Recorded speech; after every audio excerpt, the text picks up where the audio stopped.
Hello, hello. Welcome, welcome to everyone. Welcome to this week's Oracle Talks. We have a special Oracle Talks today for this week ahead because today or tomorrow, depending on where you are in the world, is the full moon lunar eclipse in Taurus, right? Excuse me, at 27 degrees. So special day. Welcome to everyone coming in. Say hello to the rest of the Soul family. Of course, let us know what you are sipping on, what you possibly are eating. Today I have Earl Grey tea and back of my Earl Grey tip. Yeah, I hope everybody is doing well. Let's see, we got New Moon, New Me in Chicago drinking water. Awesome. Thank you for introducing yourself, New Moon, New Me. Good morning, Eclipse. Anything that you're drinking, where are you joining us from? Little Blue Angel is joining in from NYC. Welcome, New York. Always nice. Anything that you are drinking or sipping on? Lisha Curl, good morning and afternoon. Thank you. From New Jersey, Jersey in the house. Eating oatmeal. Very nice, very nice. See, Taylor, hey family. Chai tea in Vegas. Come through Vegas. Hopefully it is beautiful weather where you are. Welcome. Drinking air. Not drinking air. Here on YouTube, we got Charisse, greetings, sipping on water in Inglewood. Inglewood in the house. Let's see, Cafecito, very nice. India, welcome India, from Florida, and then Quality H2O. Come through Quality H2O. You've been branded. Brandon, you're in for another one. Look at this. I'm loving it. 2 weeks in a row. Water in Charlotte. Come through Charlotte. West Hollywood in the house. Beautiful. Hello. Water in the DMV. Come through DMV. Lots of folks in. Oh, folks are excited for today. They're like, it's a full moon. We're here for the messages. Awesome. I love it. How are folks feeling though? Let's see. We got yoga with Leah in Santa Barbara. Welcome, Santa Barbara. And this is our first time having someone in Santa Barbara here. That's a beautiful area. Thank you for joining. But yeah, how's everybody feeling? How's the new moon energy been for folks? Because I know you've already been feeling it, most likely strongly yesterday. So I believe yesterday, I think it was either Tuesday night or early Wednesday morning when the moon shifted into Taurus. So you probably already started to feel things. Welcome. Let's see, I've been feeling so strange this week. Lots of crown chakra energy, and it does not belong to me. Yeah, same. There's been a lot of having to step back and be like, hey, is this actually mine? And more often than not, it is not. So really having to be cognizant about what actually are my beliefs, what are actually my emotions, and being sure to separate what I'm empathically picking up around me versus what is actually naturally occurring within me. But even with that understanding, it's like when things linger as well, even when you are creating that assessment, there is a part of us in our mind, our belief systems, our emotions that is resonant with whatever is showing up, which is why some of us might have a hard time kind of letting go or creating that separation. So we do have to still check ourselves and be like, hey, I know this is here, but this is not something that I, want to continue believing or thinking or feeling about myself or a situation. Instead, I choose this thought. Instead, I choose this belief. Instead, I choose this emotion. Instead, I choose this action. To take your power back, and also to exercise control over yourself, because it might be something subconscious or unconscious that's there, but you do have the power. We do have the power and ability to tighten up for ourselves. Yeah. See, New Moon New Me says, I feel like the build up to this energy was more challenging than how today feels. Yeah, feeling much lighter already. Beautiful. Hello, Ashley. Welcome. Let's see. On YouTube, we got Lori Andrews saying, energized from New Brunswick, Canada in the house. Welcome. What are you sipping on or eating, Lori? Let us know. All right, so for today, I got called to actually pull a card from the Brought to Lay deck. This is one of my Oracle decks that I've had for a minute. It's not something I usually bring on live. I usually reserve this for year ahead tarot readings for folks for their birthday, like birthday year ahead tarot. I usually keep it just for that, but I got called to pull these out, so I'm excited to see what comes through. So I'll pull a card that will be the overarching energy for this eclipse. Now, for the way that I interpret the eclipses, when we have full moon lunar eclipses, which is what today is, because it's a full moon, to me, it is a culmination or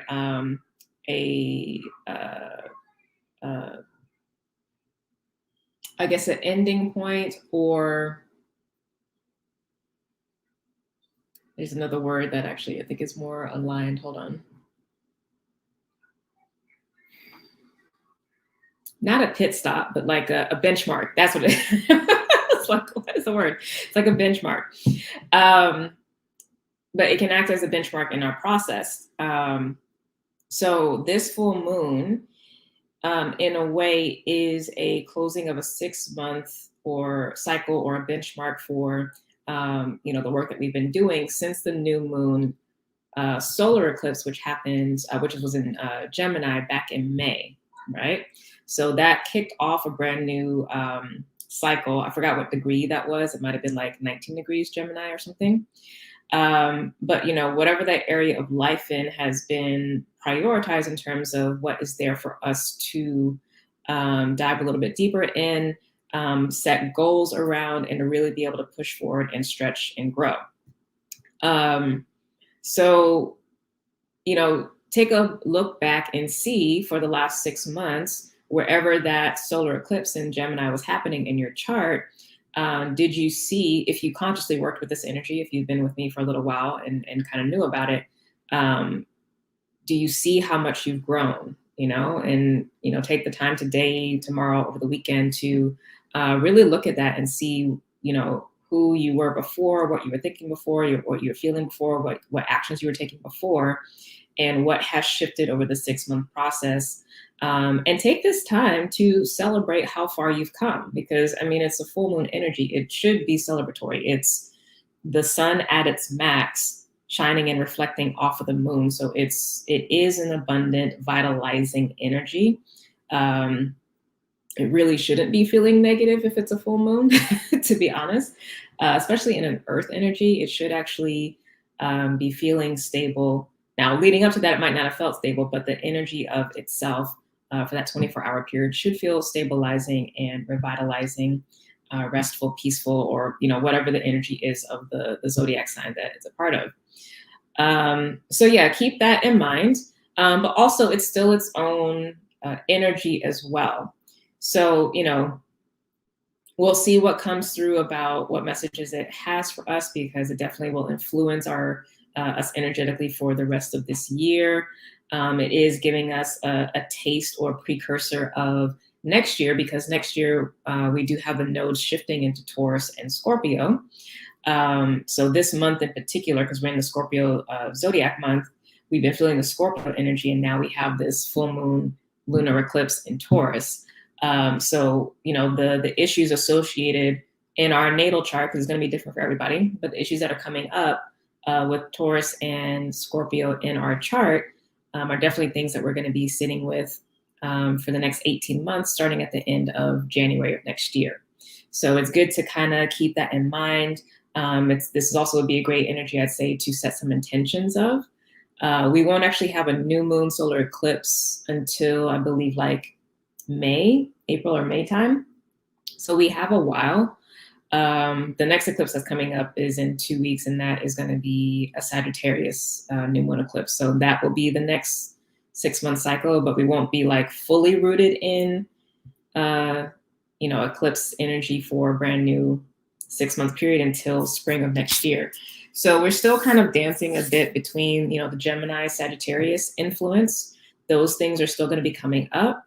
So, take that as it is going to be resonating. And we'll talk about the the upcoming Sagittarius eclipse later. But yeah, so hopefully that gives some kind of like frame of reference for kind of where we are in the cycle, because none of the astrological stuff transits happen in isolation. They're always a part of a cycle. So, you know, when we are trying to determine the importance, if any, that something is going to have for us, we want to see what it is in relation to what's been before. Okay. And what it may be signaling for what is coming next, right? But it in and of itself doesn't have, you know, its own thing, its own value. Let me scroll back through these. I know there's a bunch of comments. Welcome to Mill in Houston. Uber Greens, really nice. Yes, my intention for November has been to celebrate, and especially this weekend since my birthday is Tuesday. Yay, Sag. Oh, and you're an early Sag too, because I think sun shifts into Sag on the 22nd or something. Welcome, welcome. Come so far this year in so many areas of life. Yes, you have. You very much have. There's been so many changes. I mean, there's been so many changes for folks who've come through the Lightworker Incubator. Like just radical changes. So I know it's been a lot, but also amazing. Yay, calming energy. I love that. Beautiful. Okay, YouTube, Lori, you're drinking a blueberry shake. Nice, nice. All right, so let's go ahead and get into this. So as I'm shuffling these cards, settle into yourself. You can close your eyes or not, depending on what's comfortable for you. But slowing your breathing and really tapping into your physical body, especially because this is Taurus, so it's earth energy. We really want to tap into what's happening in our body. Our body is the altar of our soul. All communication, all abundance, all flow, as well as obstacles are perceived and are expressed and are experienced through this sacred vessel.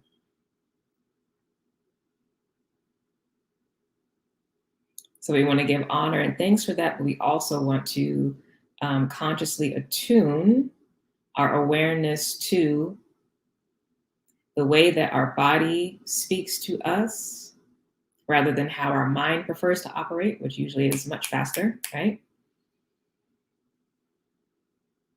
But allowing our body to speak to us in a way that is natural to it, and the pacing that's natural to it, asking it to really open up to fully express your true soul nature through all of its systems, the DNA, your blood, your lymphatic system, your hormonal system, your nervous system, your muscular system, your skin, your blood, all of you.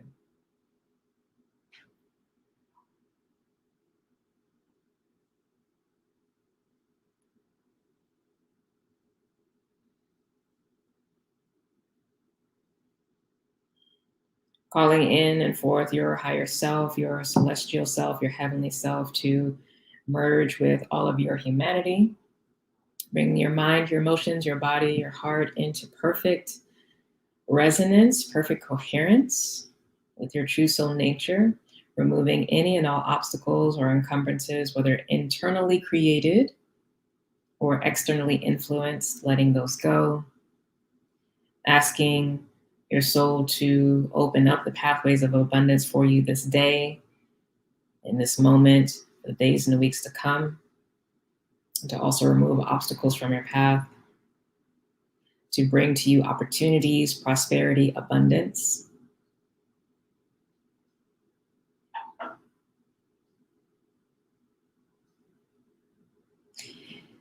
Intend that your energy field, your body, your body's aura expand.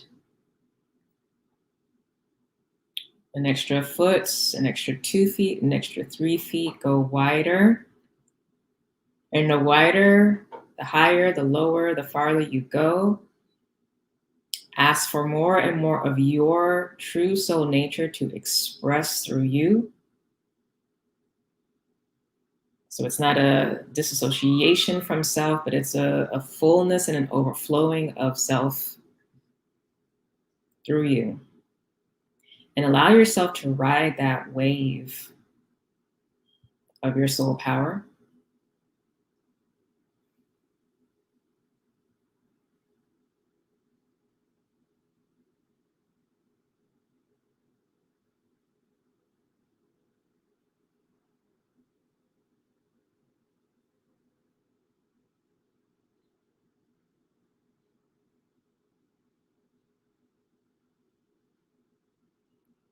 And wherever the edge is,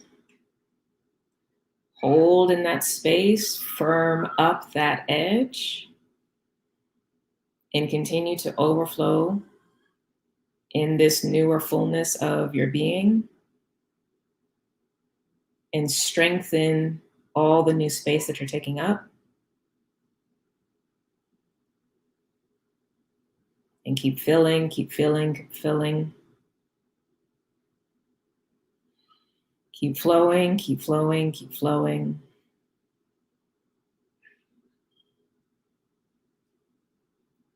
Keep overflowing, keep overflowing, keep overflowing.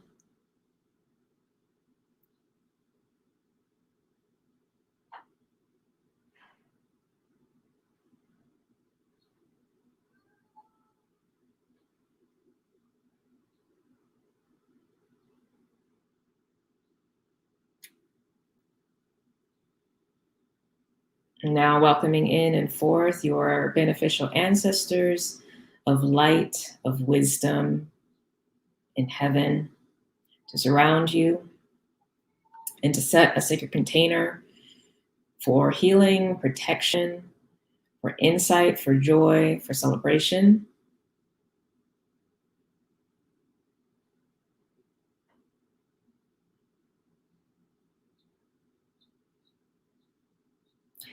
And also call up and forth the power and the presence of your deep sacred Black, your divine feminine principle.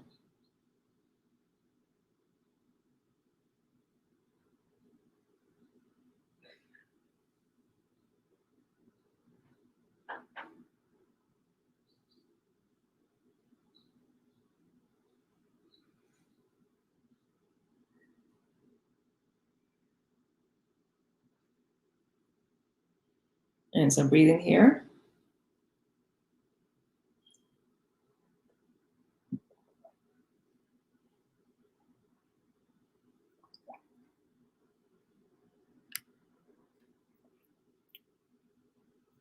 Breathing here.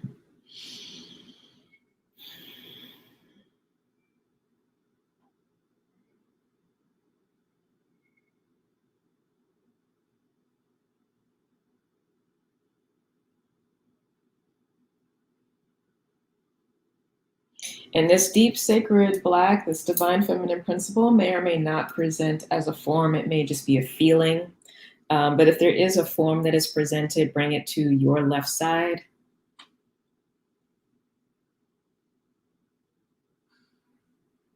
Because we already called forth your divine light essences and energies. So we want to make sure we call forth the sacred Black essences and energies, the sacred divine feminine.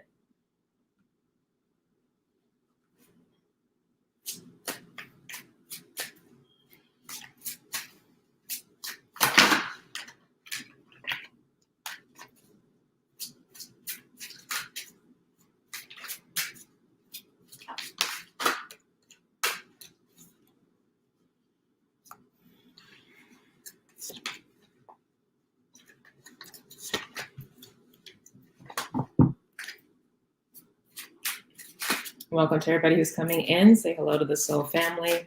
Let us know where you are joining us from, what you are drinking and sipping on or eating.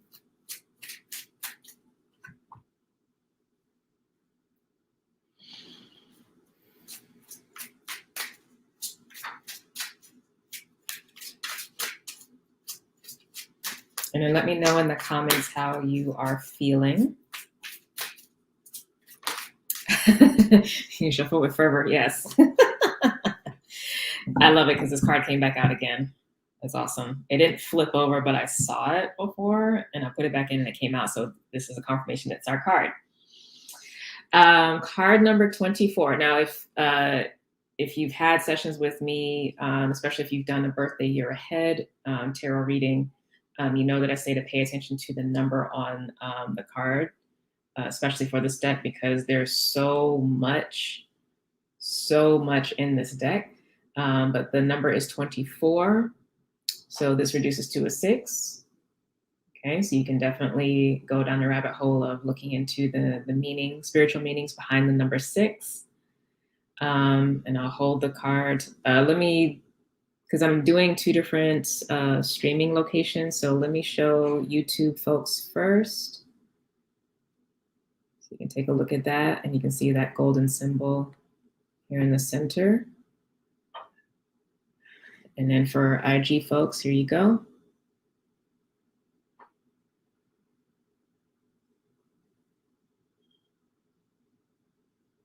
You can see that, again, golden symbol in the center there. All right, so divine protection.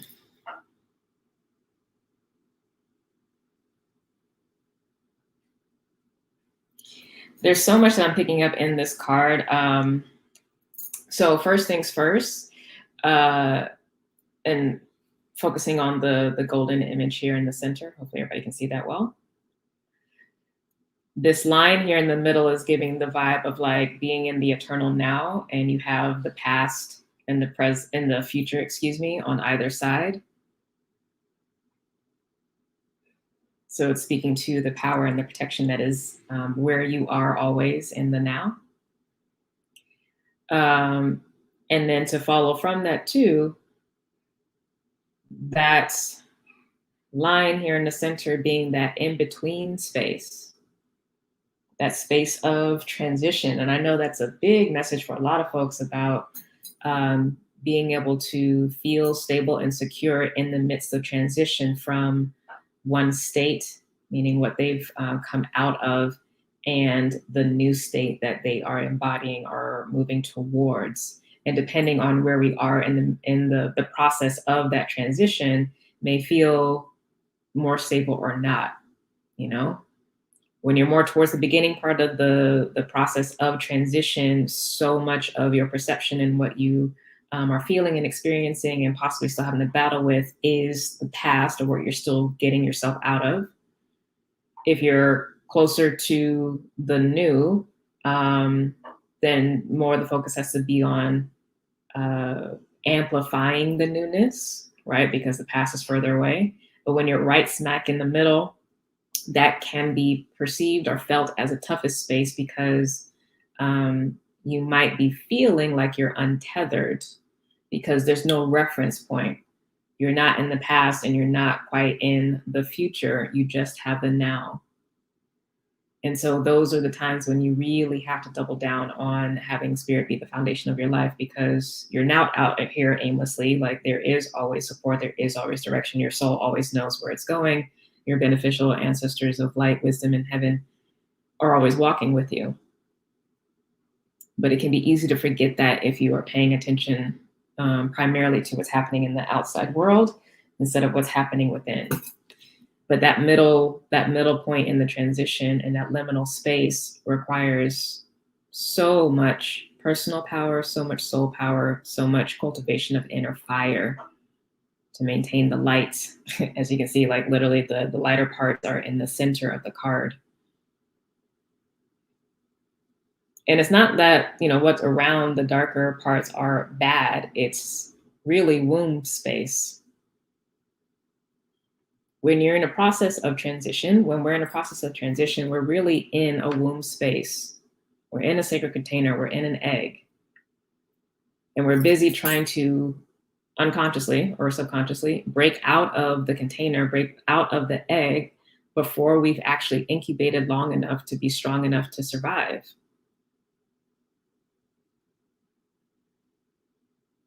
Or even fully form.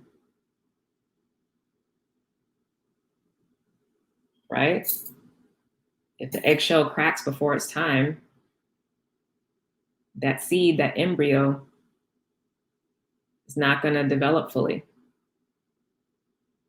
And depending on the type of, you know, seed or embryo that's being cultivated, You know, some little babies that pop out from those eggs still need parental protection in the beginning stages. I mean, they all do, but some still need a little bit more time, like especially for like birds, like they need time for, you know, plumage to really stabilize and to get strong. But others come out like really fully formed,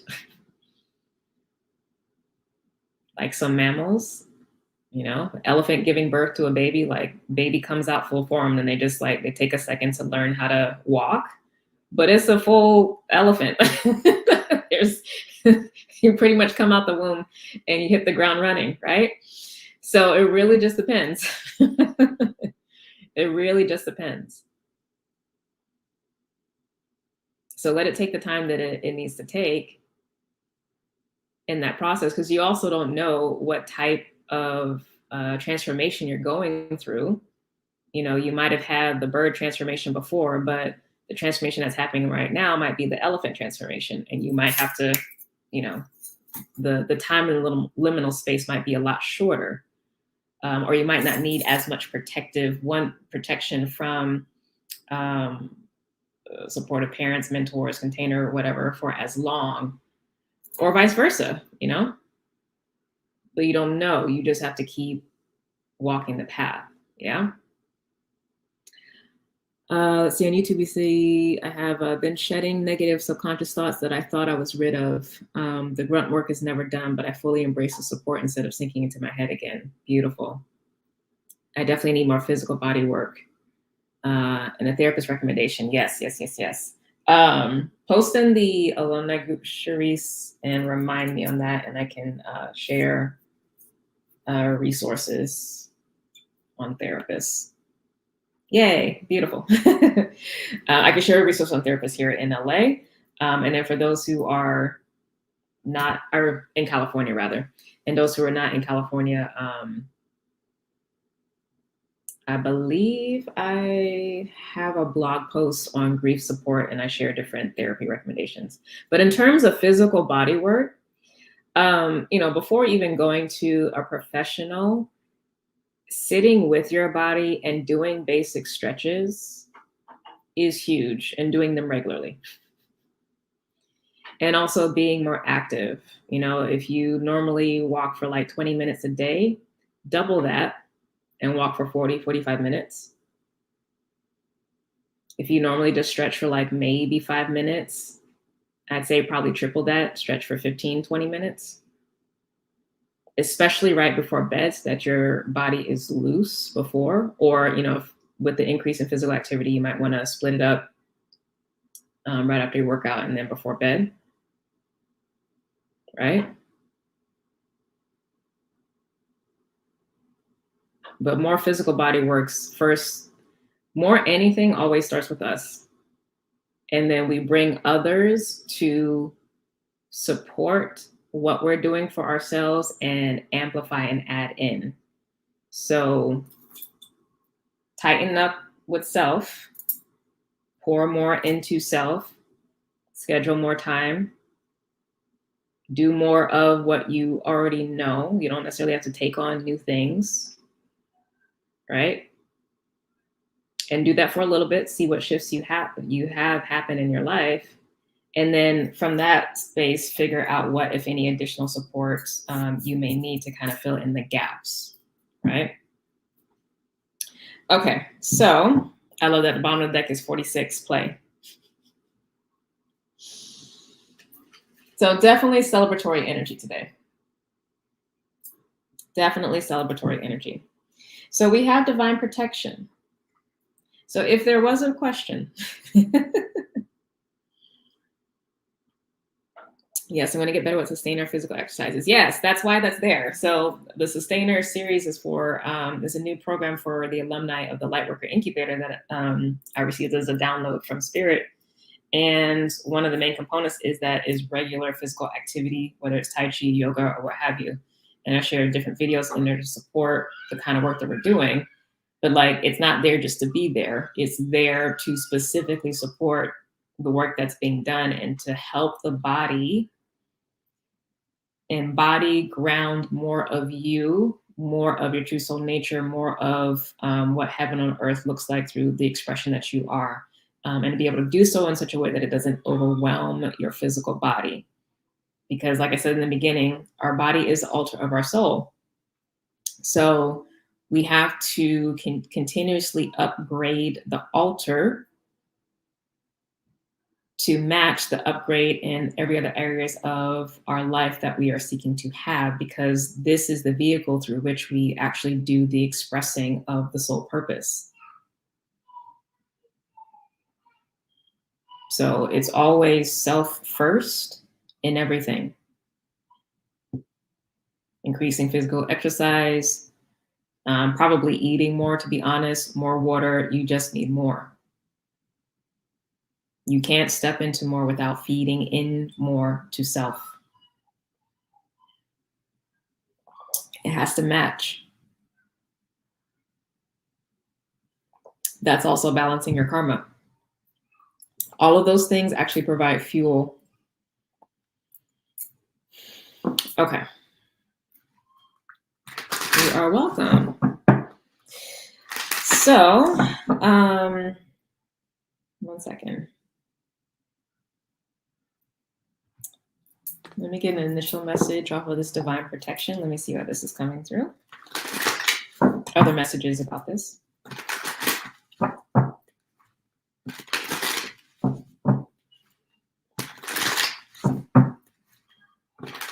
Yes, upgrading the altar. Upgrade the altar.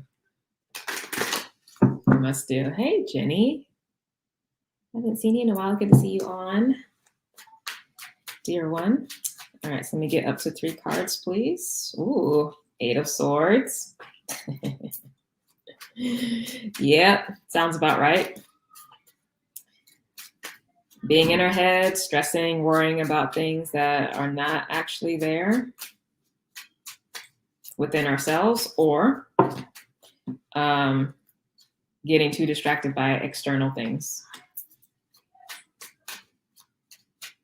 And distraction can be like trying to do or mimic or be like what you see others doing, rather than prioritizing the directives your soul has given you. Yeah. Ooh, Knight of Pentacles. Love this earth energy. Steady progress, consistent progress. This is the most successful knight in the deck.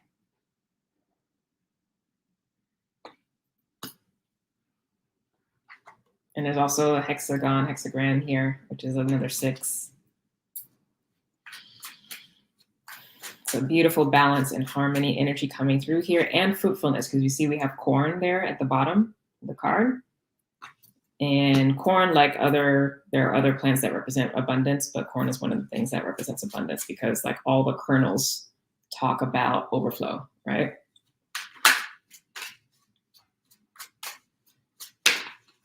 And there is literally beautiful protection here, because you see there's this guardian, angelic nature, whatever resonant is above this knight. So even though the knight has its own armor and shield and not even a weapon, but all the things, there's still divine protection regardless. Love that. Our body is an altar of our soul. My daily mantra is, my body is my temple. I am the keeper of my health. Yeah.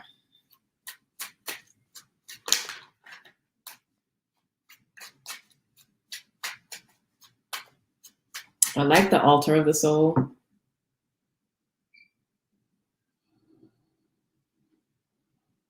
Versus the temple, just because temple has this idea of like being an enclosing, like it encloses the soul and the soul sits within you.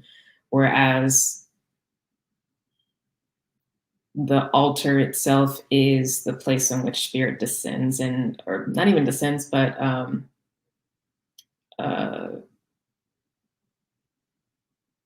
where grace is expressed from, where the soul is expressed from.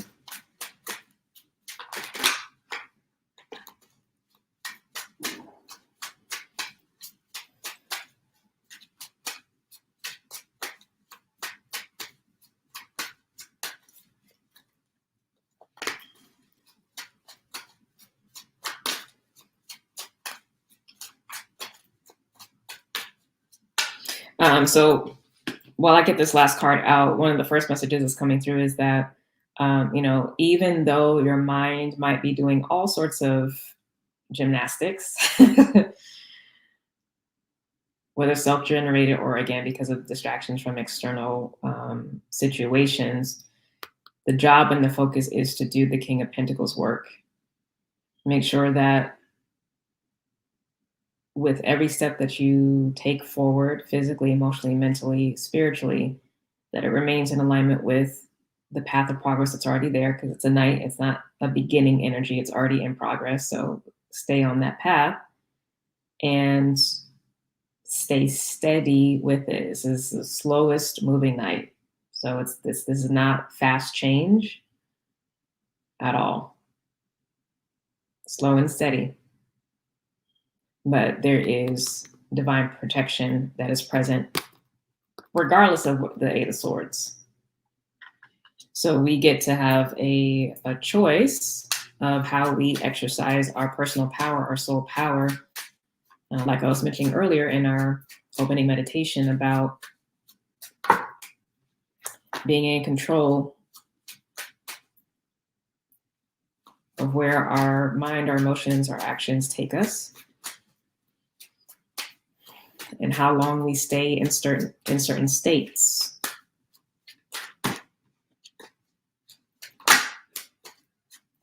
We give honor and respect to all states, but we don't actually have to stay in this if this is causing us long-term suffering. We can actually shift out of it much easier, or we have the power to shift out of that.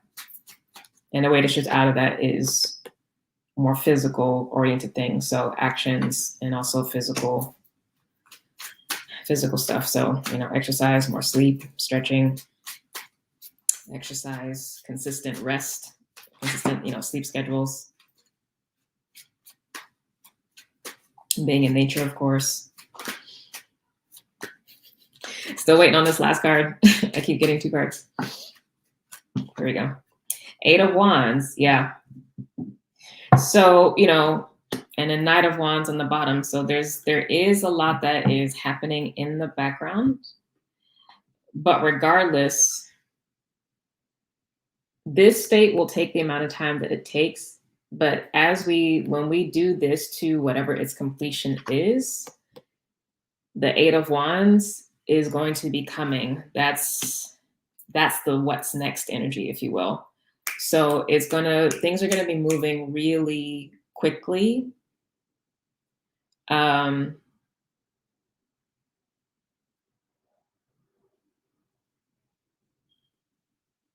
Now, when that's going to be showing up for folks is really going to depend. You might start getting a taste of that once the sun shifts into Sagittarius, because these are both Sagittarian energies, which is literally next week. So for that season, the end of November and in the first few weeks of December, you might feel a lot of that energy. So this kind of methodical way of moving and taking action might not last that long. But also, as I mentioned earlier, we do have the new moon solar eclipse in Sagittarius happening at the beginning of December. And that's going to be setting the energy for the subsequent 6 months. So there also could be a lot of activity popping up at that time, and whatever that's going to mean for you, because it's going to mean different things for different people. So don't be so quick to rush into this without making sure that your foundation isn't solid, because you want to be able to handle this sustainably. You don't want to have a flash in the pan kind of experience. Now, if you notice, and I want to bring this up especially because we've been talking about being in this transitional space, this knight is surrounded by 2 8s. I'm going to show this card again with the that golden symbol in the middle. 8 is threshold, right? It's a birthing energy coming out of one state and going into another. So there is a deep recalibration that's occurring. And a lot of it may have to do with thoughts and belief systems, stories that we have, again, consciously, subconsciously, or unconsciously. And as we kind of align that to the actions that we take and stay on our path, we find that places where there's internal dissonance or internal encumbrances that we've created, they dissipate, and we find that things happen much more quickly. And it's not even because, you know, more is being brought to us, it's more that we are getting out of our own way. And so we're experiencing what a natural state of our flow actually is. If that makes sense. But this is really powerful energy.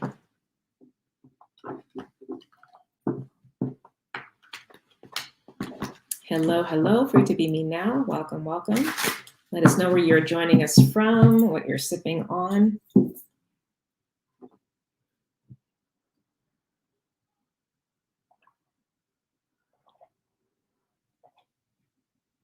Now, this also speaks to the fact that, because it's, you know, not just a personal message, it's also for all of us, for the collective too, in the soul family. There's a lot of changes happening, period. So you're protected in the midst of all of the transitions that everyone is going through, in all the ways that they may or may not be consciously doing this work. This does not mean that there won't be obstacles, but it is what it is. So I'm going to pull first from the Rider-Waite deck for more kind of practical messages. Yes, Divine Protection card number 24.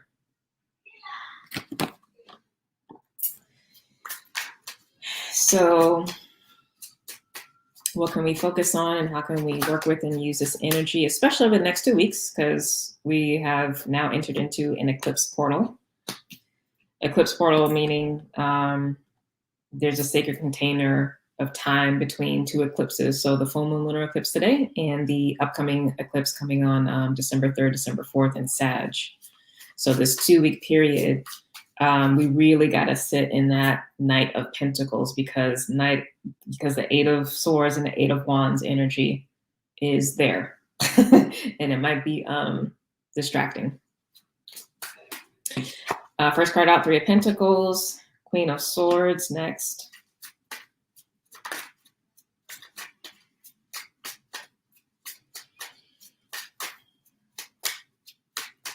So twofold message with this is making sure to connect with people. Do not lean into isolating behaviors. Not to say that you can't do things on your own, but it's important to lean into connection and community. This doesn't have to be like a whole bunch of people. There's only 3 people here. So it might be, you know, you and another person. But I would say try to, when you're connecting with folks, try to have it at least be 3 people. I know we have the holiday coming up, but try your best not to be alone completely. Don't isolate, even though, you know, all this transitional stuff is happening. Don't retract into aloneness. Lean into overflow.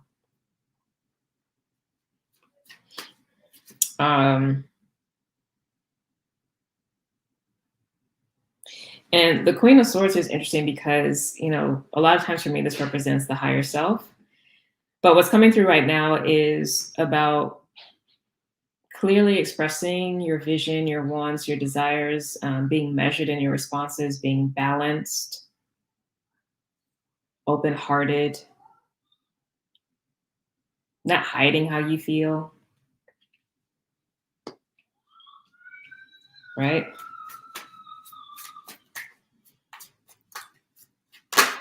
And letting yourself shine.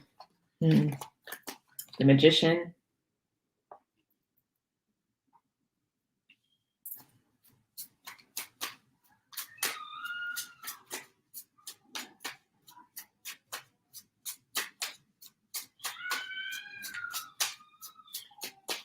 Yeah, heart forward.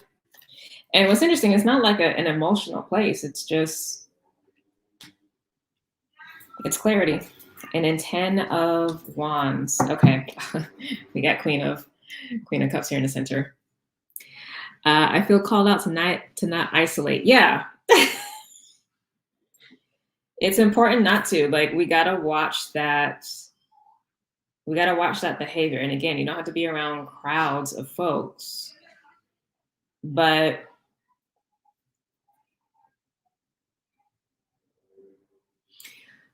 again, we have to be really honest about the experience that we create for ourselves. And if we are experiencing isolation, loneliness, not getting our needs met, or what have you, yes, there are always going to be external components to that, but regardless, we also play a part. And until we are ready, willing, and able to take full responsibility for how we show up, what we do, what we choose, what experience that we keep having for ourselves, then we're going to stay suffering. We're going to stay being the victim. Full stop. And that's spiritual maturity. We've talked about this. Like, the more spiritually mature you become, the more radically responsible you have to become with your own power. And power is not, the power I'm talking about is not power over others, it's power of self, right? And whenever we exercise our power, we have to be willing to accept the consequences, positive, neutral, or negative. And that's what we don't want to do a lot of times, is that we don't actually want to deal with the consequences of our actions or what we say we're going to do. But it's like,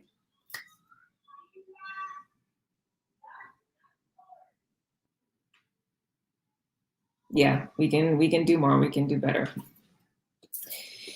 So let me get messages from this deck first, and then we'll shift to the other one for a little bit more esoteric messages, quote unquote.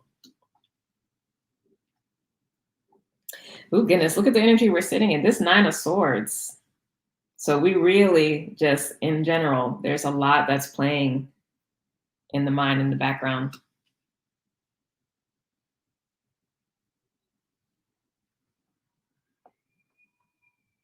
And a lot of this is because we are choosing to focus on what's not working versus what is.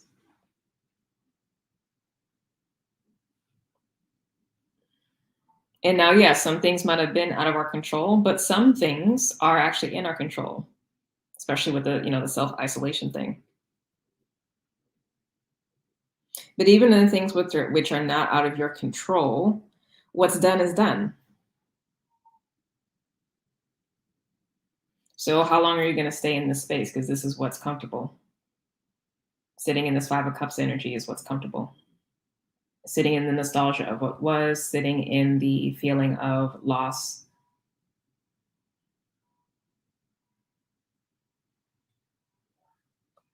That's actually probably what's creating this, or, vice versa. Like, these two go hand in hand, to be honest.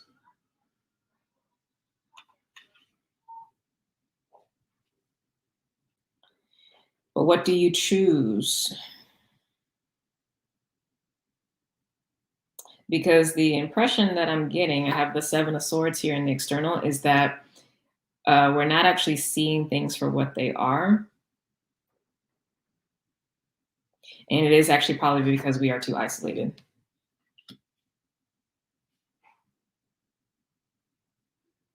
So the cure for this energy is to spend more time with people. So folks that you haven't connected with in a while, or small groups. If you tend to always connect with the same people, like, chill on that, but switch focus to folks that you haven't necessarily checked in with in a little bit, and or small group stuff.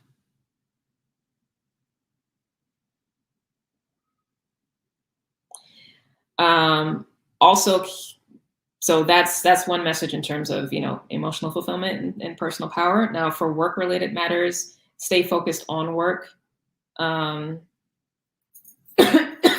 can think about Make goals, plan, strategize for the next 3 months with this energy. Like, don't stress too much about like too far ahead beyond that. But again, any situations where you get to collaborate more or be more connected with groups of people, if you tend to be more isolated in work, would be a good look so that you get, again, out of this energy.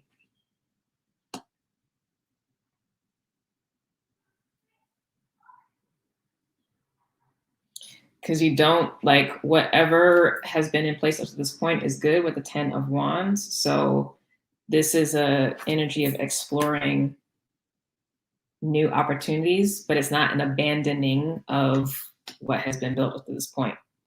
So when you're in that space of exploring new opportunities, please know that a lot of the things are not going to work out. And it's not because those things are wrong. Whenever you're in the beginning stage of testing out new things, some things are going to connect, some things aren't. So be open to that, that pliability and play. Like, don't make it so serious. Explore your options and stay centered with, you know, what the vision is, and know and understand that whatever doesn't work is because it's just not in alignment with the vision. It doesn't have to turn into this. 5 of Cups.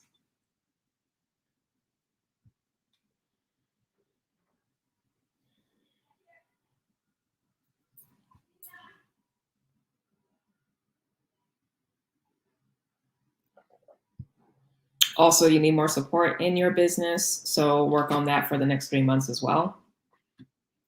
Whatever that's going to look like. It's not feeling like it's a lot of people. Again, maybe an additional 1 or 2 people. Or if they weren't even in place, or if you had to remove some folks, you know, getting that set up and set in. Because there definitely was some kind of separation or release that has occurred. Definitely might not have been fun, but you know, you want to move on, right? But give yourself the time, 3 months, November, December, January.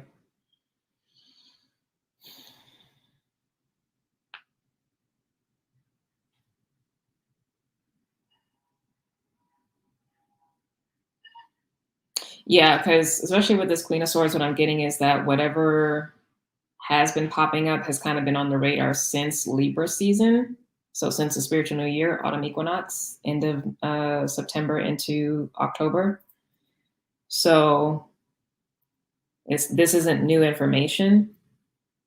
Now, what might have popped up recently in the last like 2 to 4 weeks might have seemed abrupt, but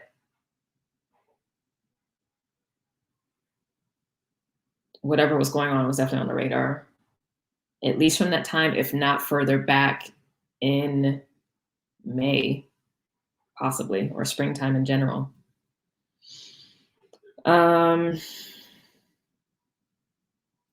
Let's see, for money things, money should be increasing. So if there's been a period of not as much funds or whatever, that would definitely be shifting.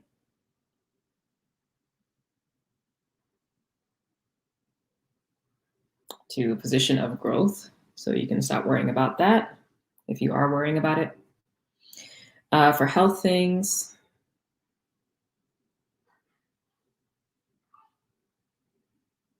there does seem to be some decision that has been made, or a decision that needs to be made. You might actually have to get second and third opinions, or discuss decisions with people that you trust, family, close friends.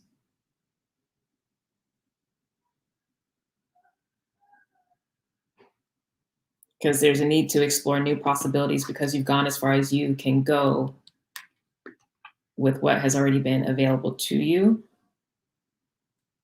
So you already know either what doesn't work or what already is in place that's creating a baseline, and there just needs to be more.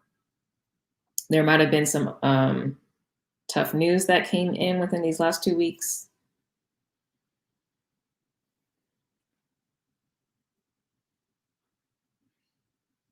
But now is the time to be objective.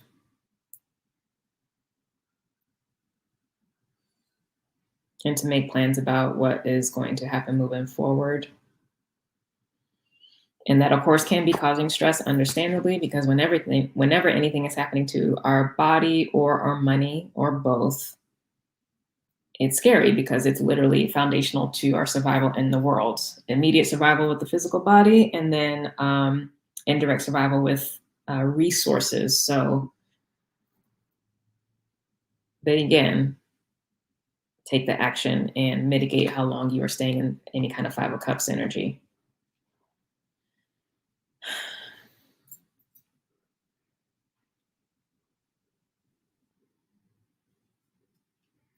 But yeah, if you feel like you still need more information, lean on that and get more information, get additional opinions, because there's still something that still might be not be fully being explained or might not have expertise or knowledge in.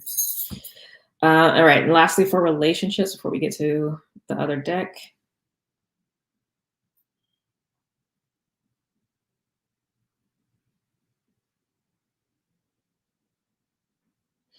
So for folks who are single, some type of cycle has ended.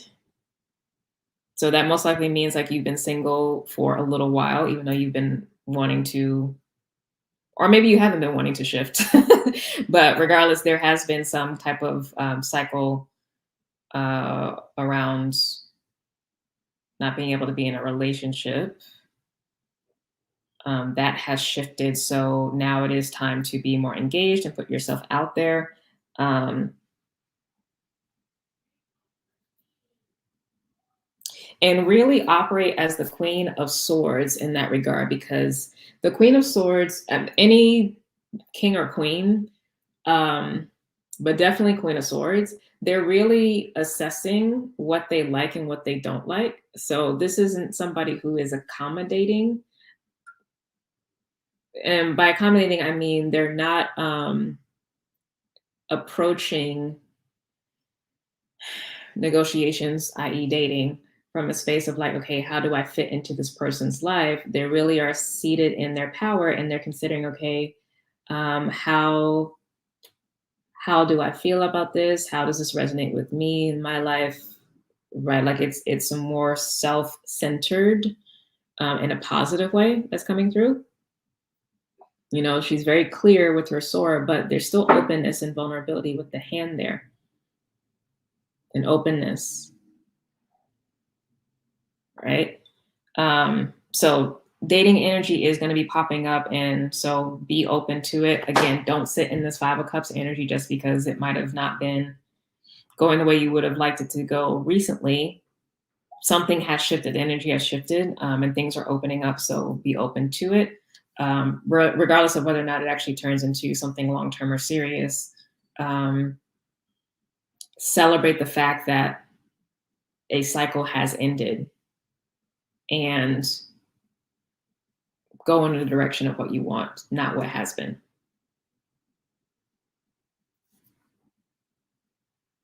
How do you add to me? Yeah. That, but also how do you just complement? How do we flow? Because even the adding has this idea of like there's something that's missing, and it's, you know, we don't have anything that's really missing. It's do we have the same values? Do we have the same goals? Do we have the same yeah, I mean, honestly, values and goals and similar character.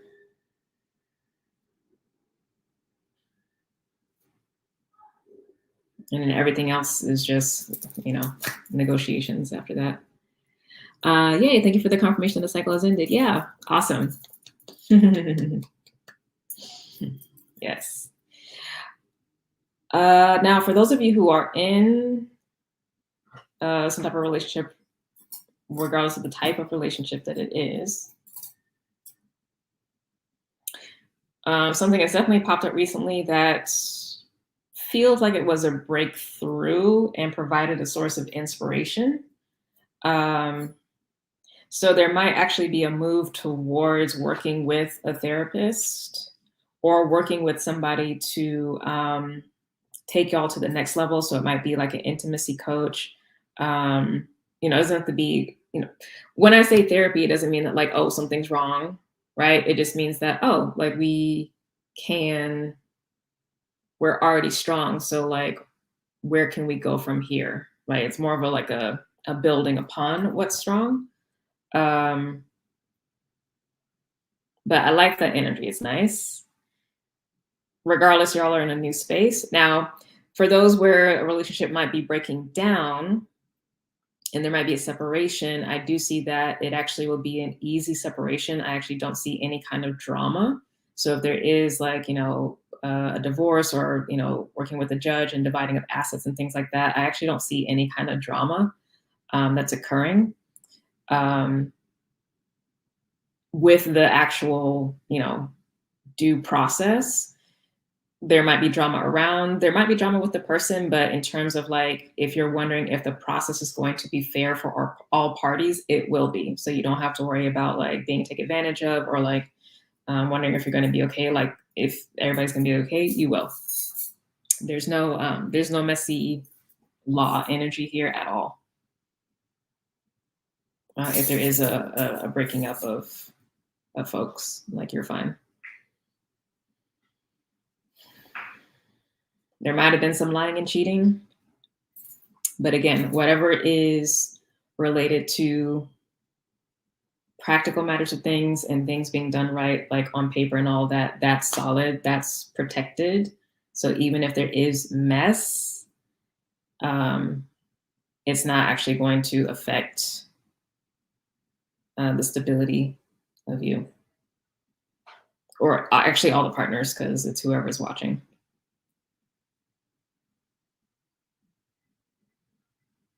But I'm not feeling too much conflict, to be honest. It'll be good. Let's see. Friends, food, finances, and fucking. Yes. Thank you, Brandy. I love when people pay attention. The 4 F's of dating: friendship, food, fucking. And then for relationships, we add the 4th F, the finances, because we gotta like make sure our money habits are in sync. So that's the basics of foundation, and then we build from that, right? But we start with the Trinity: friends, food, and fucking. And then when we're getting more, and that's this energy. This is the 3 F. So this is very much dating energy for those who are single. So, you know, enjoying good meals, there being, you know, physical attraction to the other person, where you actually want to fuck them and vice versa, versus being like, I can make it work. Like, no, do you want to fuck this person? Do they want to fuck you? Is a very specific energy. And then, yeah, are we friends? Like, do I even want to hang out with you? Do I want to bring you around my friends who I've spent, you know, years investing in and making sure that they've been healthy? Do I want to be around your friends? Have you invested in good, healthy relationships, or are the people that you surround yourself with hella problematic and sketchy? Right? So that's where we sit with. And then if that vibes for a while, 3 months, 90 days, then we can think about going a step deeper and what a relationship would look like and whatever finances would mean in that regard. And finances doesn't even necessarily have to be money specific. Finances also is just like resources. So, you know, are there going to be shared goals that you guys have? You know, maybe you want to go on a trip. Would it be like a first, like, you know, real investment? And how does that get divvied up? Like, who's paying for what? Right? Maybe you want to do a fundraiser together, or maybe you want to do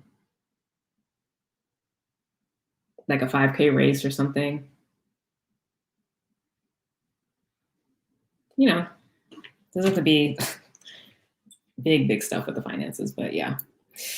Let's see. The Diners video keeps giving, right? Oh yeah, side note for those who might be new to me, don't forget that we do have the new love cycle in Leo that has just started.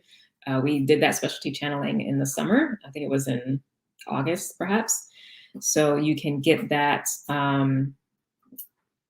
if you go to my website on the events tab, and scroll down, you'll see the link for the Divine Lovers and Leo channeling. And that's for love messages for this first part of the cycle. It's a 2-year cycle. We'll circle back to do channeling on lovers again, I believe February or March is the next time Mars and Venus will be meeting up. I couldn't remember when she said that, but I definitely need to go back and my other notes. Yes, love the simplicity. You are welcome. Okay. So any questions on those kind of more practical messages for the moon? The big things about, this energy is very much present. That's that 8 of Swords vibe. But again, Knight of Pentacles, what is moving things forward in a steady way and in a practical way? That's where the focus is, because the energy is going to shift. And we like to think that like when things are busy, when they're exciting, that like that's good. But really, we only get to take advantage of all that the fast manifestation, quote unquote, provides us based off of what we do and what we build and what we fortify during the slower times, right? So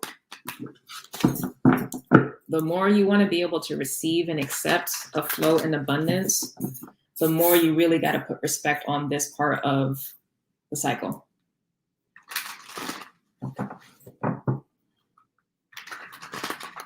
You want to make sure your container is strong for the amount of flow that is available.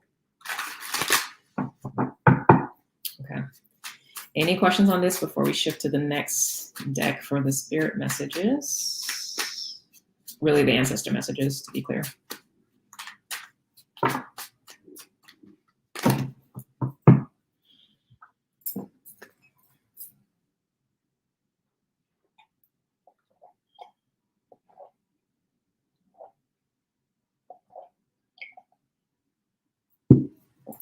No questions? Good. Welcome to folks who are coming in. Welcome to new folks on YouTube. Please go ahead and like the video. And if you have not already, please subscribe. Speaking right into my work life right now. Spirit be speaking.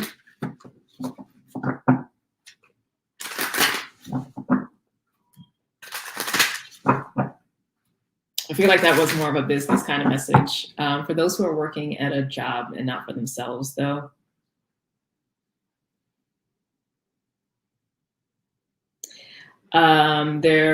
It might be time to talk with the supervisor about, so if there's a promotion that's available, going for it and letting them know that you are interested in that, or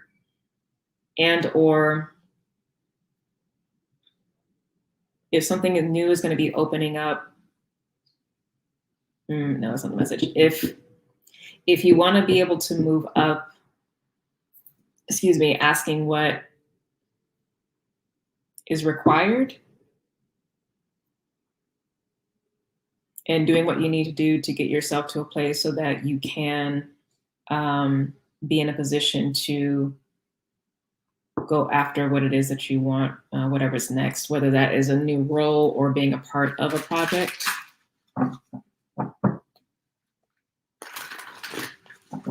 But it's some kind of shift. So it's either a shift in position, a leveling up where you might be leading a small project or team, or just coming into some kind of supervisory role or management role, or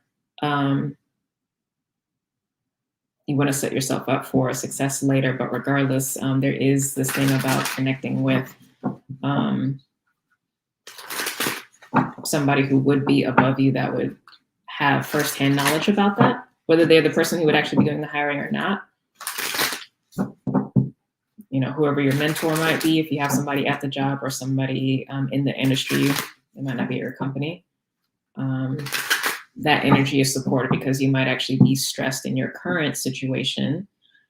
Maybe you've gotten passed over, or maybe there's just a lot of changes happening in the job and you might love it and you want to stay, but you have to think about ways that you need to stretch and grow. Or maybe you're not interested in staying and you want to bounce. Lean into your network. Again, those who are above you, and see what other opportunities are there. They might know of some networking situations, or they might be able to recommend you to people, but take action.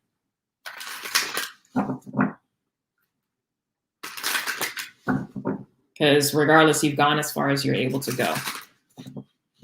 That's for sure. You've gone as far as you're able to go. Let's see. I'm so Aries, impatient around the slow times. Listen, that's not even an Aries thing. It's a cardinal energy thing. Fire and air, but also cardinal energy. Like I feel you have a lot of cardinal energy in my chart. So the in-between spaces are not fun. However, I'm finally getting to a place in my life where I realize that, like, I'm not going to be able to receive all of what's next if I don't tighten up in these spaces, because a good amount of what's next, if I really step back and look at it, I'm not actually prepared for.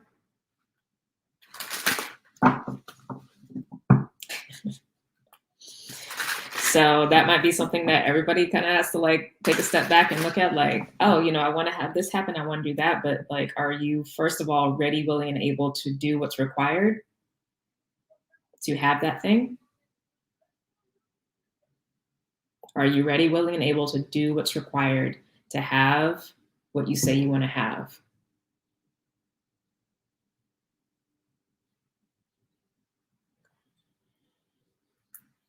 And if you are really stretching outside of your comfort zone and dreaming bigger than what was, comparatively, whatever it is for you,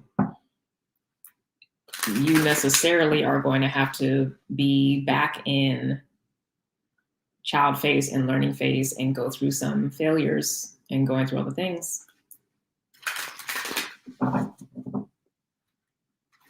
Like, the next stage of success is going to require failure. The next stage of success is going to require failure. Because you have to learn new skills. You have to learn new things. You've never been here before.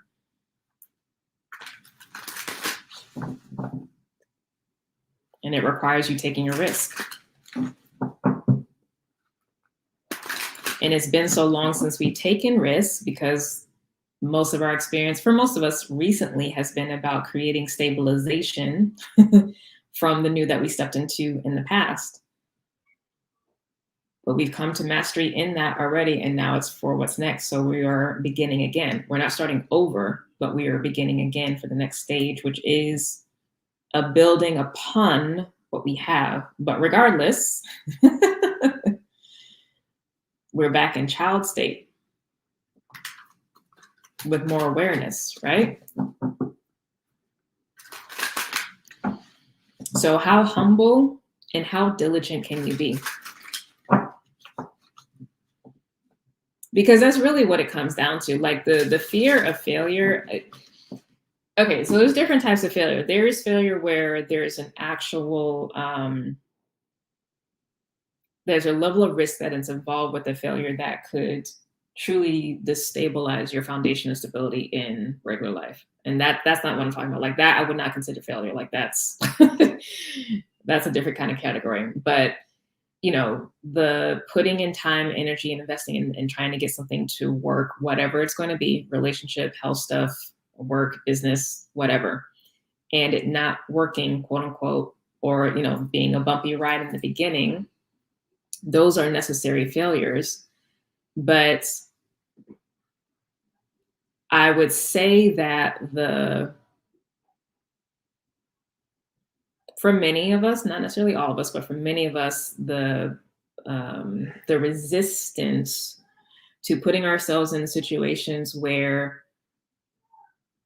we don't already naturally shine, where we have to be rejected, where we are going to possibly fail.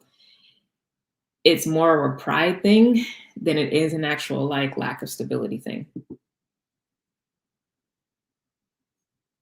It's more of a pride thing than a lack of stability thing, because it's like, oh wait, if I don't easily get this thing or achieve this thing, then it means something's wrong with me. It's all pride. It's all ego. It's not actually like my livelihood is at stake. So keep that in mind as you move forward. Let's see. Yes. I'm glad that has hit. Me shouting, let's fucking get it. Yes. Yes. And like, we need to have that courage, but also we need to be like, one, make sure we are walking in our appropriate timing and taking appropriate action for what's required, but recognizing when we are actually starting something new and not assuming that just because we've had success in one particular area that we are automatically supposed to hit the ground running of success in the new thing. Everything has its cycle and its time. It always takes time in the beginning.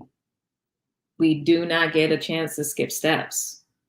Not if we really want to be sustainably successful. Again, whatever the context is. Health and wellness, relationships, work, money, finances, whatever. There's no skipping steps. So we have to keep reminding ourselves about our beginning stages of whatever the last area of life that we were working on related to this, whatever this focus is right now. We got to think back to that. Were we more free before? Were we more willing to take a risk before? If yes, why? If not, why? And now that we've come to some level of success and stability now, why are we not more free? Why are we not more willing to try? Have we become comfortable with our success to the point of entitlement?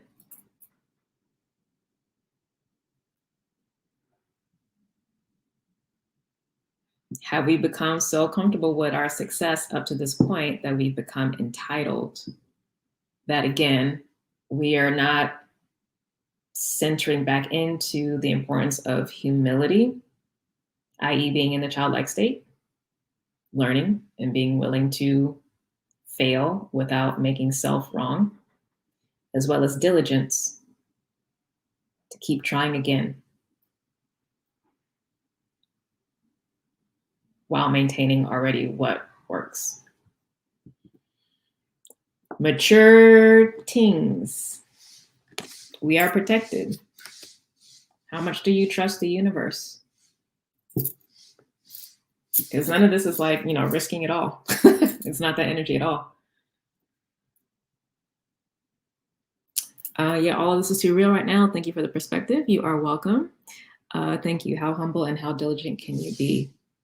That basically is the Knight of Pentacles. Yes, childhood is the best part. We get to be so curious. Well, I mean, it depends on our childhoods, because many of us, we did not have that opportunity to be that curious, real talk. So this also might be a really new space, because there might have been consequences for failure as a child. And so we're having to reparent ourselves, right? Yes, pride is a pride thing versus a lack of stability thing. My therapist said the same thing to me last night. Listen, I be knowing. Just because it's not happening easy for me doesn't mean something is wrong with me. That is a Sermon on the Mount. Just because it's not happening easy for me doesn't mean something is wrong with me. And that's the thing, is like, this idea of what we've already been successful in in some way, shape, or form has made us really comfortable and entitled. Or because of past patterning, we automatically think that when something is wrong or obstacle that happens externally, that we are flawed or defective in some way, shape, or form. And it's just like, no, it's just, you get to learn something new. Again, it doesn't feel good, but you get to learn something new. And you know better for next time, hopefully.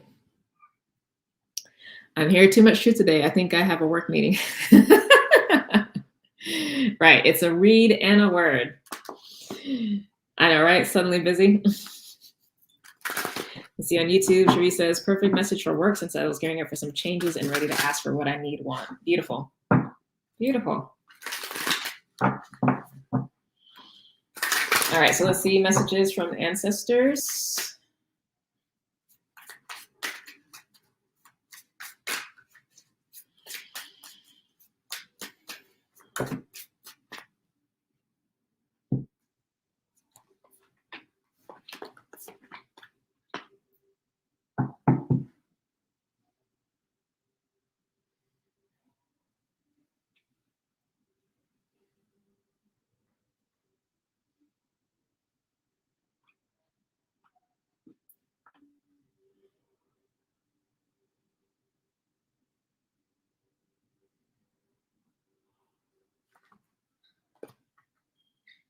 One sec.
Interesting.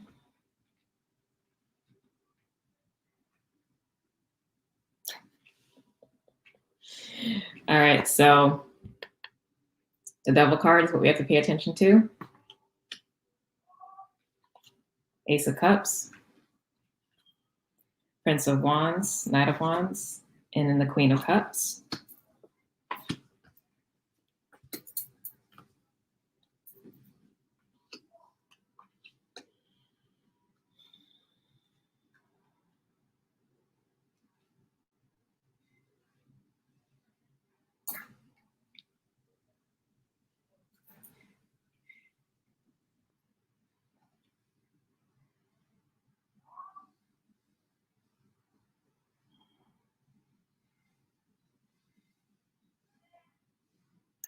So, you know, the Devil card is one of those interesting cards for me because it specifically relates to our power and how we use it.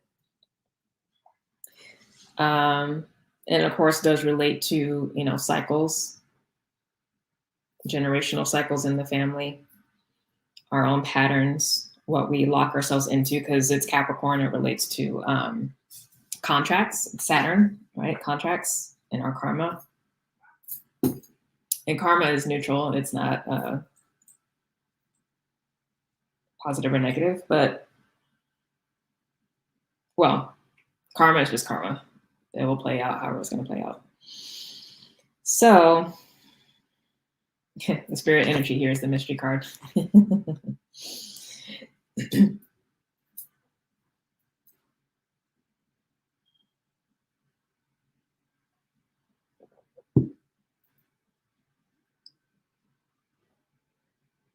Healing our relationship to power and what patterns we are choosing to lock ourselves into, essentially. And since this is a ancestral, message here, there might be something to look at in terms of the certain kind of patterns that may be showing up or have been showing up in the family, regardless of maternal lineage or paternal lineage. Are the things that you are struggling with, whether it's belief systems, emotional habits, actions, work, health, whatever, are these things that have been going on in the family? And if so, why? Environmental stuff, emotional behaviors, sayings in the family. What has led to this? Where are the positive influences of this? Where there's positive use of power, and where is there a restrictive aspect of the power?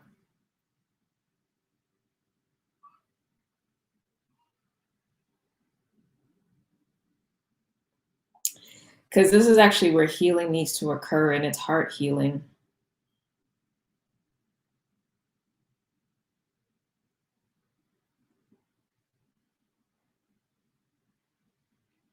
Like it definitely might have been a fight to get to this point in your life and this point in your process. But especially with this moon, this lunar eclipse, there is an opportunity for ascension, for ascending through this process.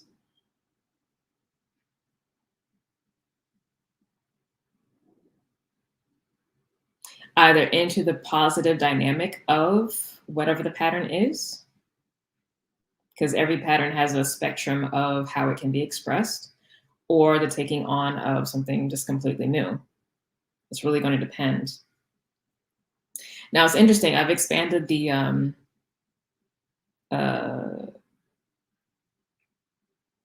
spread, and I have 3 9s. One that's hidden.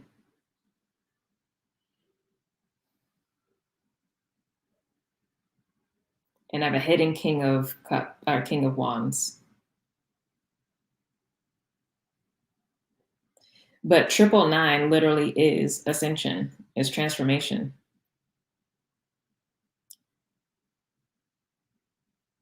The physical transformation has already been in process. The spiritual transformation has already been in process. This is emotional or heart, which is why things are still in so much transition externally.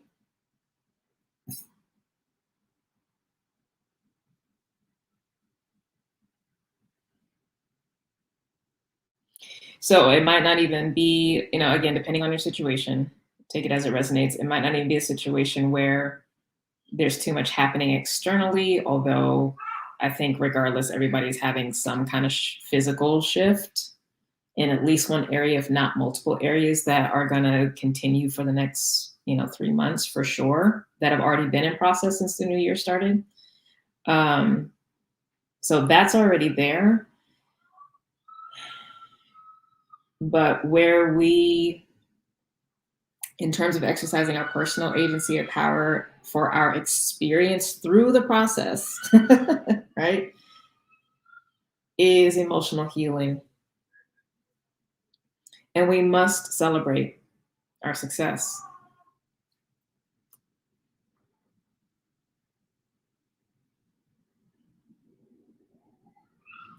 we actually have to probably celebrate and sit in a joy space and in gratitude space more than what we are comfortable doing.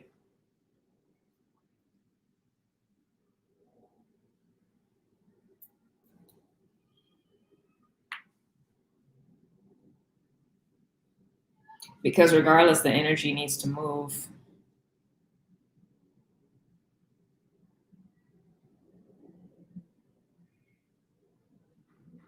But there is going to be some revelation, some clarity about whatever the pattern is that is addressed. So it either has already been made aware to you, or it's going to become more aware to you, possibly over the next month.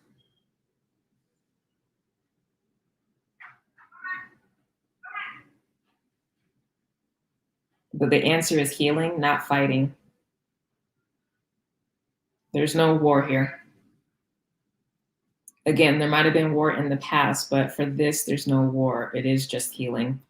Because whatever has been a maladaptive behavior or patterning is based out of trauma or a wound space.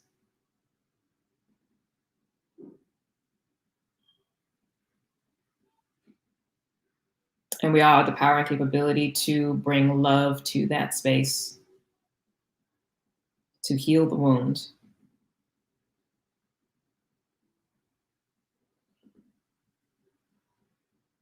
That also might be part of the practices that every time this pattern shows up, whether it's physical action, emotional looping, mental looping, bring love to it. Love it into neutrality. You don't even have to love it into light. Love the negative into neutrality.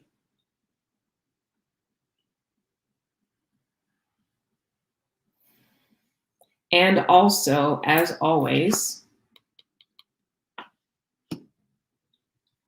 ask for insight and guidance from the great mystery, from the unknown.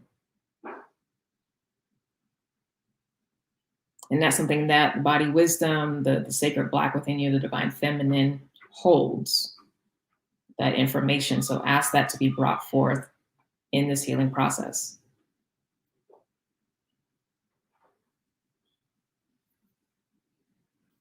I want to get a little bit more information on this. Ooh, 1133. Okay. A fight indeed. Yeah. Yeah. Love the negative into neutral, into neutrality. Everything does not have to be brought to love and light, y'all.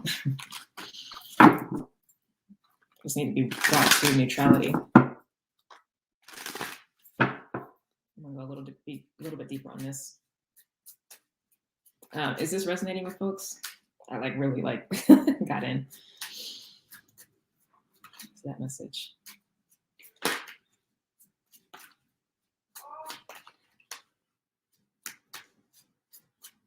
Yeah, it's just interesting dance between having control over self, but also loosening control over the flow of the soul. It's a really interesting dance. And both aspects are important. Yes, it's resonating. Good, good, good. The anchor that this just dropped for me. Tell me about the anchor. What's that? What's the pattern? Was it about the healing, loving things to neutrality versus the light? Three of Swords.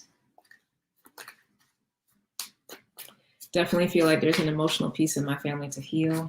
Yeah. And the thing is, I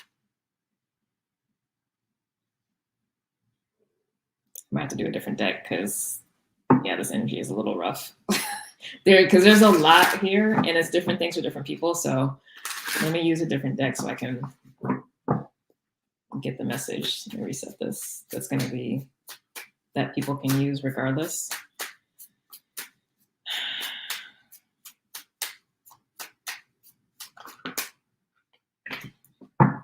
Yeah. Yes, it's resonating. Okay, good to know, YouTube family. Yeah, it resonates. Three of Swords. Three of Swords, it's not fun, but it's also healing because it's an extrication from something that has been binding.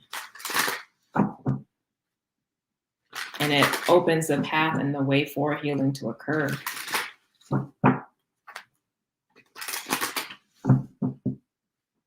Yeah, there's really something that we have to divorce ourselves from. 1 second.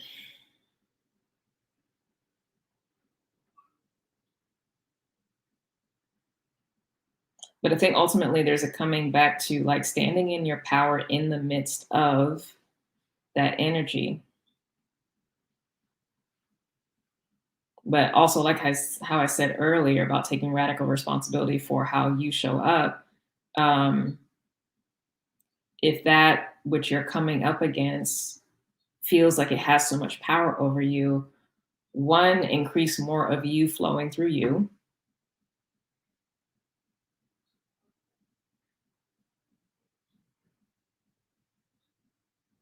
Which will actually help to neutralize anything within yourself that is still trying to resonate with the past battles.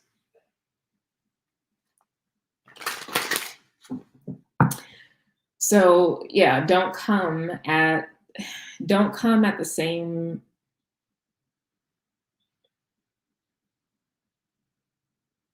Don't try to resolve dissonant energy at the same level at which it's occurring.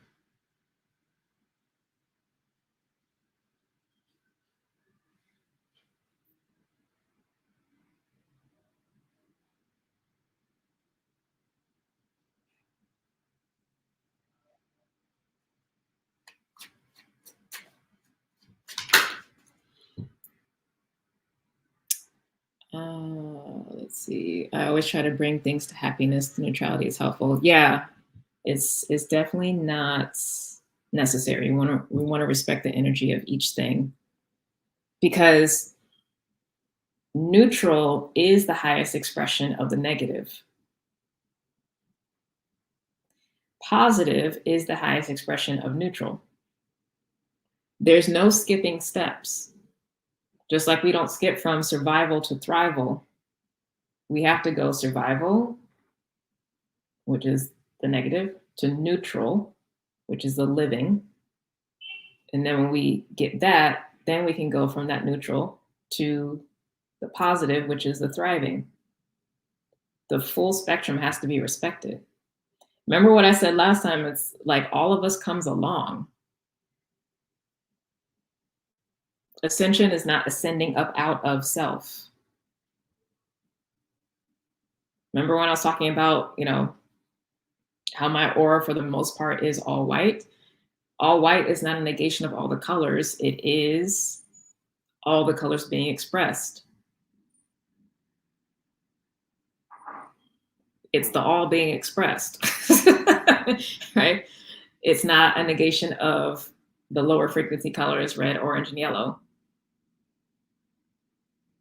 All of that is included with the high frequency colors of, blue, purple, etc. So when we pray for or try to move things to their highest, it requires, if you're doing it in alignment, assessing what the thing is. And if it's operating in a negative space or a non-life affirming space, you just move it to neutral.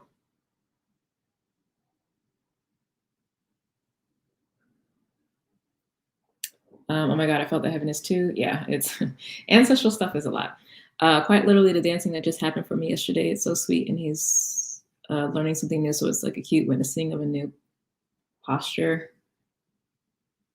I'm not sure what you're referencing, but I was just surprised because I had that card recently. So to hear it again was like, oh, happy to hear your perspective on it. Yeah. I mean, three of Swords is a really interesting card. I talk about that card and all the cards in my Divination through Tarot course, which you can find on my website.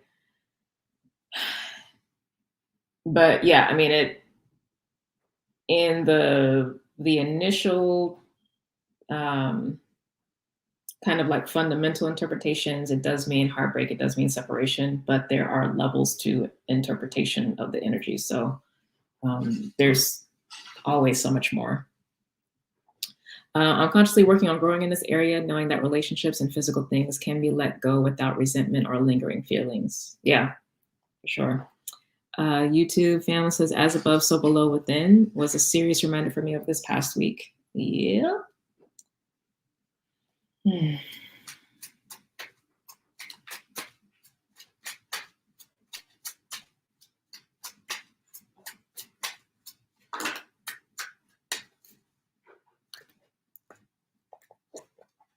5 of Wands, Queen of Pentacles, the Fool, 9 of Wands.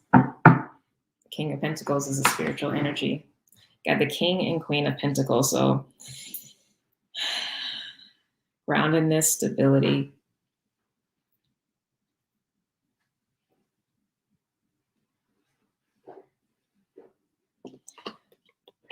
So this may be showing up. 5 of Wands, conflict, internal, external. Queen of Pentacles is how you address it. This is a really grounded, stable, objective vibe. There's no fight here. We literally are in a new space. There's no fight here. Hold your spiritual ground.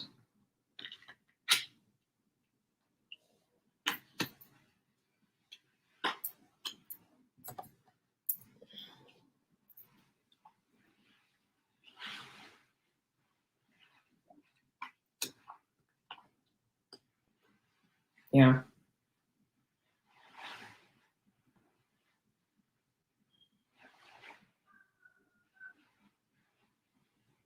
But also increase self.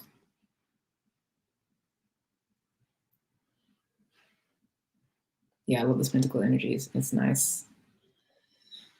Yes, yes, yes, it is nice.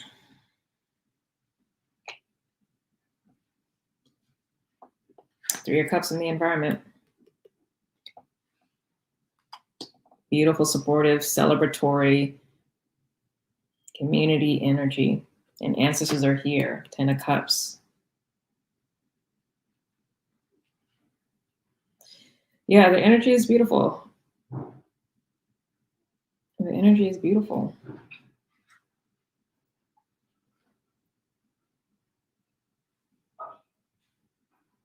The heart of the reading is the Justice card.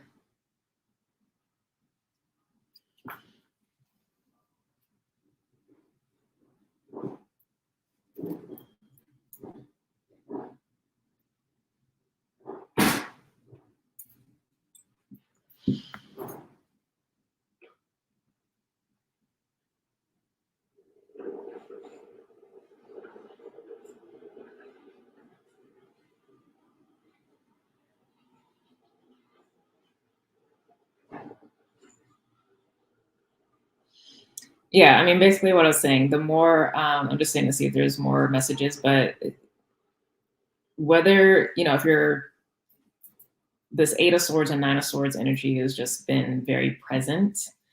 The answer is more of you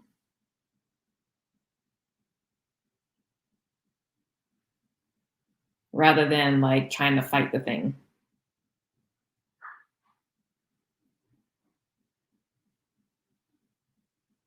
More of you. So fill up more of your spiritual energy. Lean into those positive affirmations.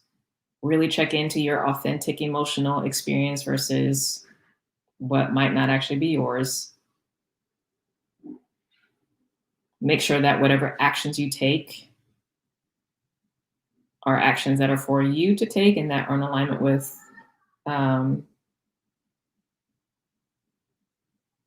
maintaining what works, as I like to say, and or building, and or exploring new possibilities.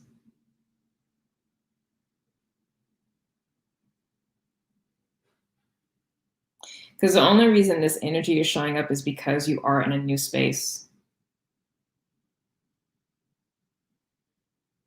And so there's just new things here that,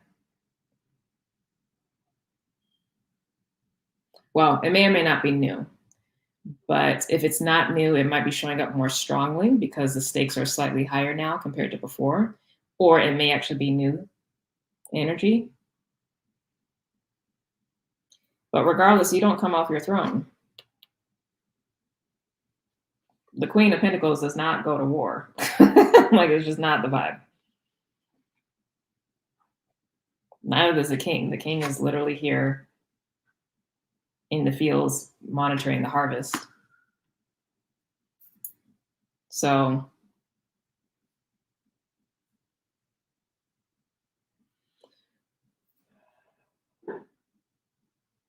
hold your spiritual ground, as in ground into spiritual discipline more. I mean, spiritual discipline is always important, but holding the spiritual ground means, I would say in this case, maintaining the heightened energetic state. Heightened is not the same as hyper, right? But so referring back to our meditation in the beginning of how I was directing you to fill more of your energy body, to call forth more of your soul to express through you, that feeling should have actually neutralized a lot of dissonance. And if it didn't, that means that there's actually more for you to flow through as. Like, you're not actually at your peak. And that might actually be part of the resistance, is you're used to an acceptable level of acceptable, i.e. comfortable level of spiritual power and flow. And what you're being asked to step into or express is significantly more.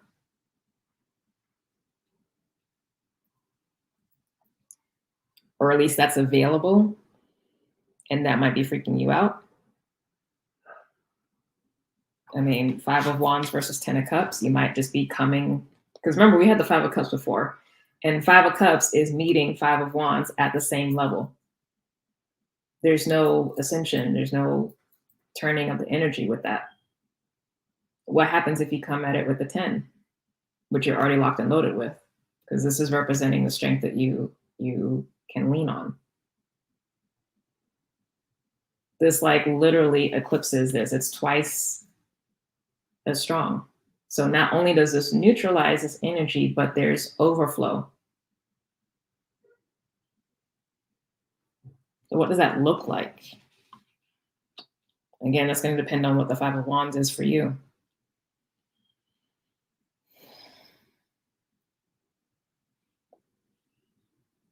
But the balance that we seek, the stability, if you will, security, is not from equalizing.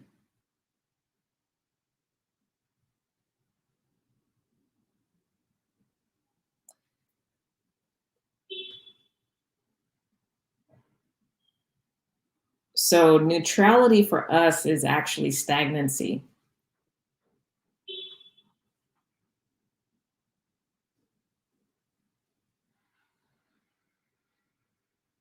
Justice is not the energy of equalization. It's authentic expression of all component parts. That's actually what keeps the greater balance happening. But that doesn't mean that the parts are equal in relationship to one another. These are not equal in relationship to one another.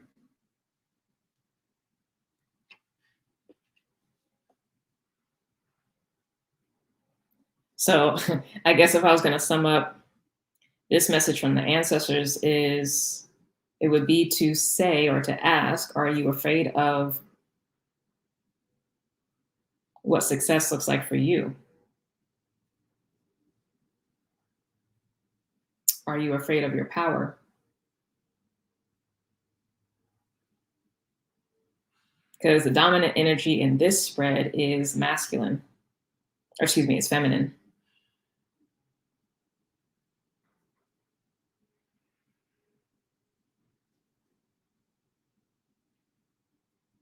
Oh, actually, it might be balanced. Hold on.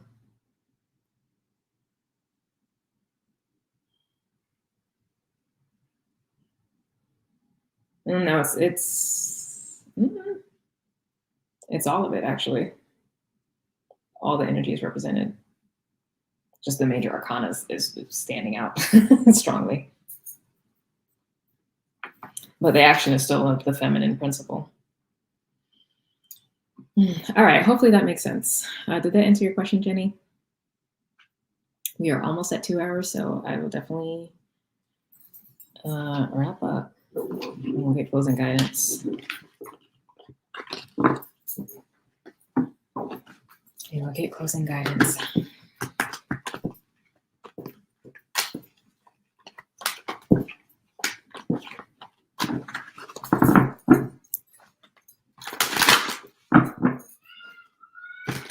Awesome. Yay. All right, so let me reset this.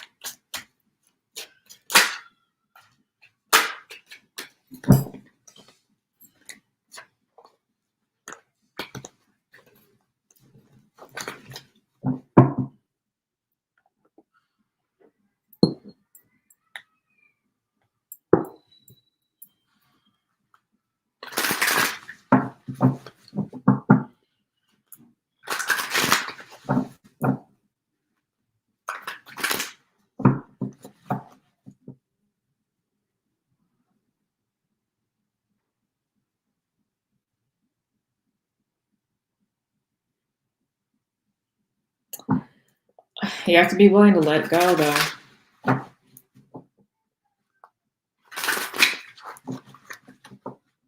You have to be willing to let it go. The part of you that likes to hold on to or resonate with that which creates obstacles.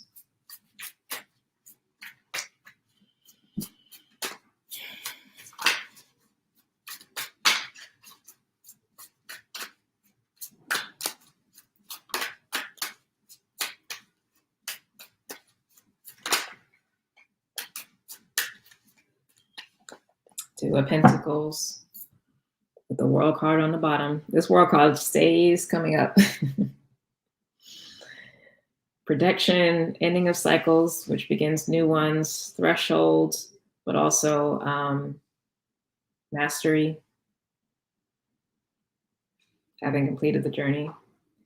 But this Two of Pentacles, as above, so below, matching the heavenly with the human, with the physical, and bringing this into alignment with that. That's what we're doing. And so what this eclipse is showing us is where specifically the challenge is for us as individuals, because it's going to be different for different people. But where is the fight internally?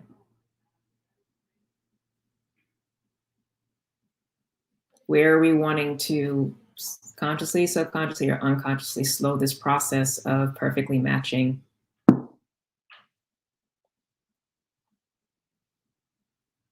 Heaven as it expresses through us, the soul as it expresses through us.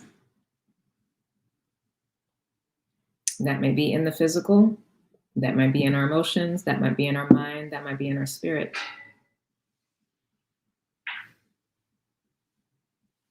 The divine protection is there for the external. Again, not to say that obstacles won't come up, but nothing that comes up is really there to like take you out, right?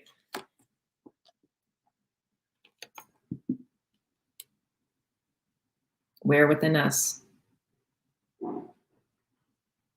How are we in the midst of change? And what about ourselves do we want to change? Because transition is just part of life. Like we will be here again at another point in time. Do we want to keep fighting the same kind of battle? I'm sure we don't. So that means prioritizing, really addressing whatever's coming up as it comes up and continuing to neutralize it, being diligent with that so that we don't get in our way. So that every time there's a level up, so to speak, that's available for us in whatever area of life where that's happening, we don't let our pride or our ego prevent us from being humble and diligent.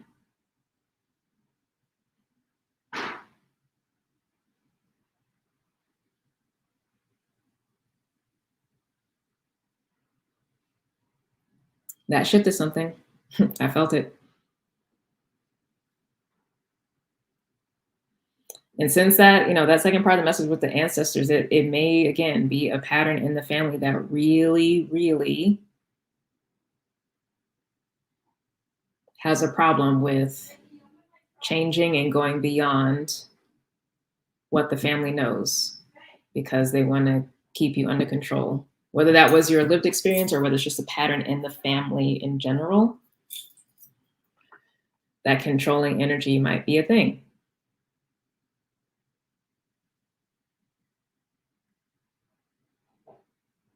And that may seem like it's external, right? It definitely would be a component energetically for sure.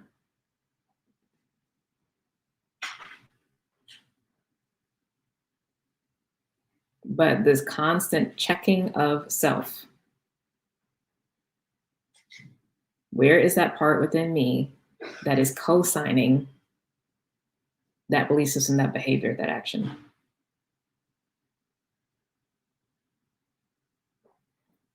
Can I stand strong in my 9 of Wands and say, no, I choose this, or this instead?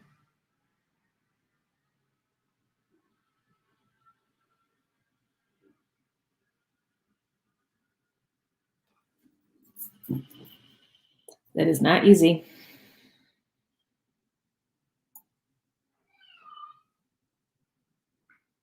But please know any changes that are happening in the physical world are to bring the physical into alignment to what has actually shifted and occurred in the spirit.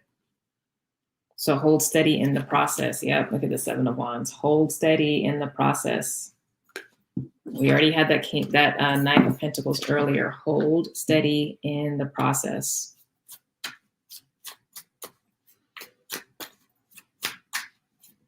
And I know this seems like it's a long time, but please understand. These are more shorter term messages. So at the most, it's probably really only going to be like at most 3 months, but we're in the yin part of our spiritual new year, or spiritual year, I should say. So springtime is when we hit the yang time. So we know at least starting from that point, March of next year, we're going to forget all about the slowness of this time. And it's going to be a different thing of like maintaining balance, right? Because we're just going to be out there dealing with all the external energy. This is an interesting, and I'll probably close on this now. This is also part and parcel of the healing journey. When you've done so much healing and neutralization and reconnecting with wholeness and self, that the things that start coming up seem really big within us, but they're only really big because so much of our internal environment is coherent, like it's resonant, like there's not a lot of noise happening. So it's like, seeing a blank canvas. There's peace, there's joy, there's gratitude, like it's plain. But like, let there be one spot that shows up. Our focus like creates a magnifying glass on that spot. And it's just like, what is this, right?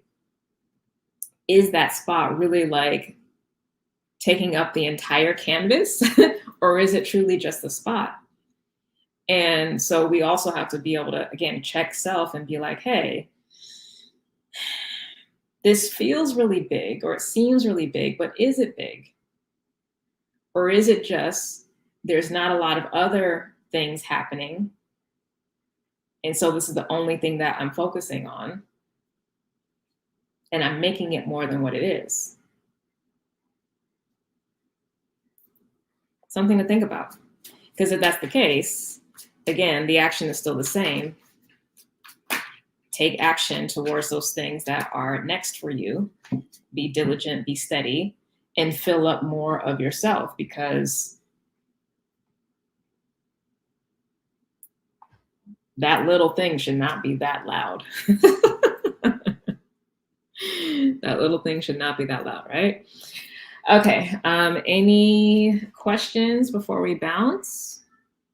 Any questions about the eclipse itself? As a reminder, the eclipse is happening at 27 degrees Taurus, so you can look to see where that is occurring within your chart.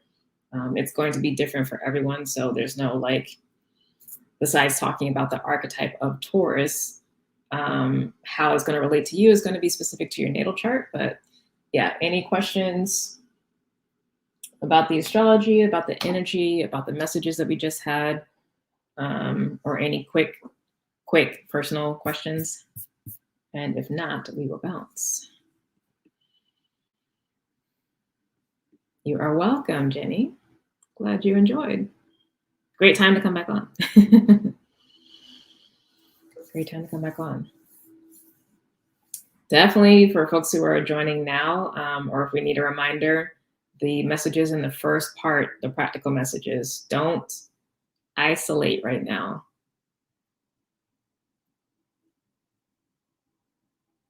Do not isolate right now. Spend time with people that you care about. It does not have to be big group stuff, but don't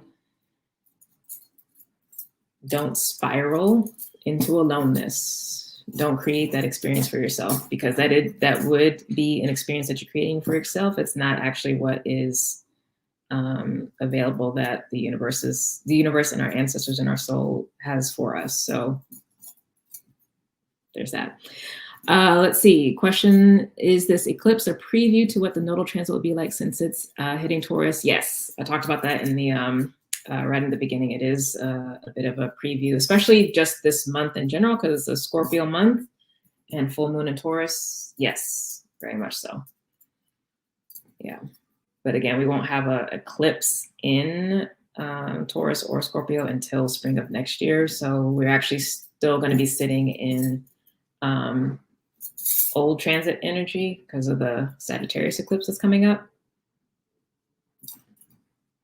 So even the astrology is still very much in the in-between space, because we're going to be in that 6-month container of the energies of the past nodal cycle, even though the nodes are technically going to shift in tropical astrology anyway, because they already shifted early this year in sidereal, just FYI. For tropical astrology, it won't actually shift until January. So we're literally going to be sitting in this energy that I was talking about in the beginning.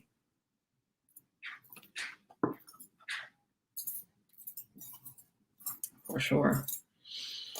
Any other questions?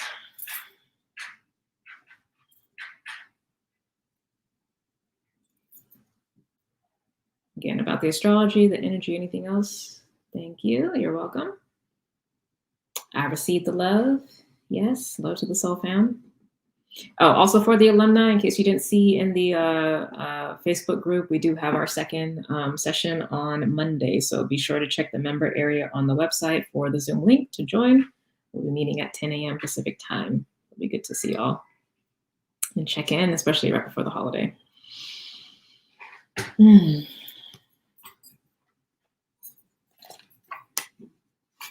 Anything else? Yeah, do not lean into isolation right now, y'all.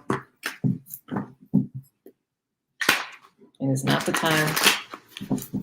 Even though so much of what has been discussed has been like internal exploration, do not isolate.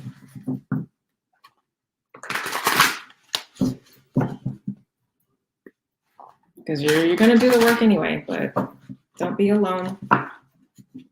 Don't be alone. No other questions? We good?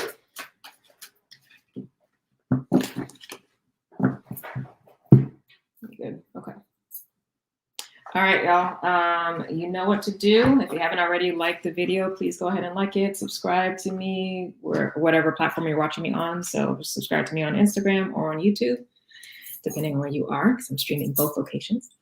And yeah, share this with those that you feel would resonate with. And if you don't know, enrollment for the Lightworker Incubator is open, and it will be open through December 16th.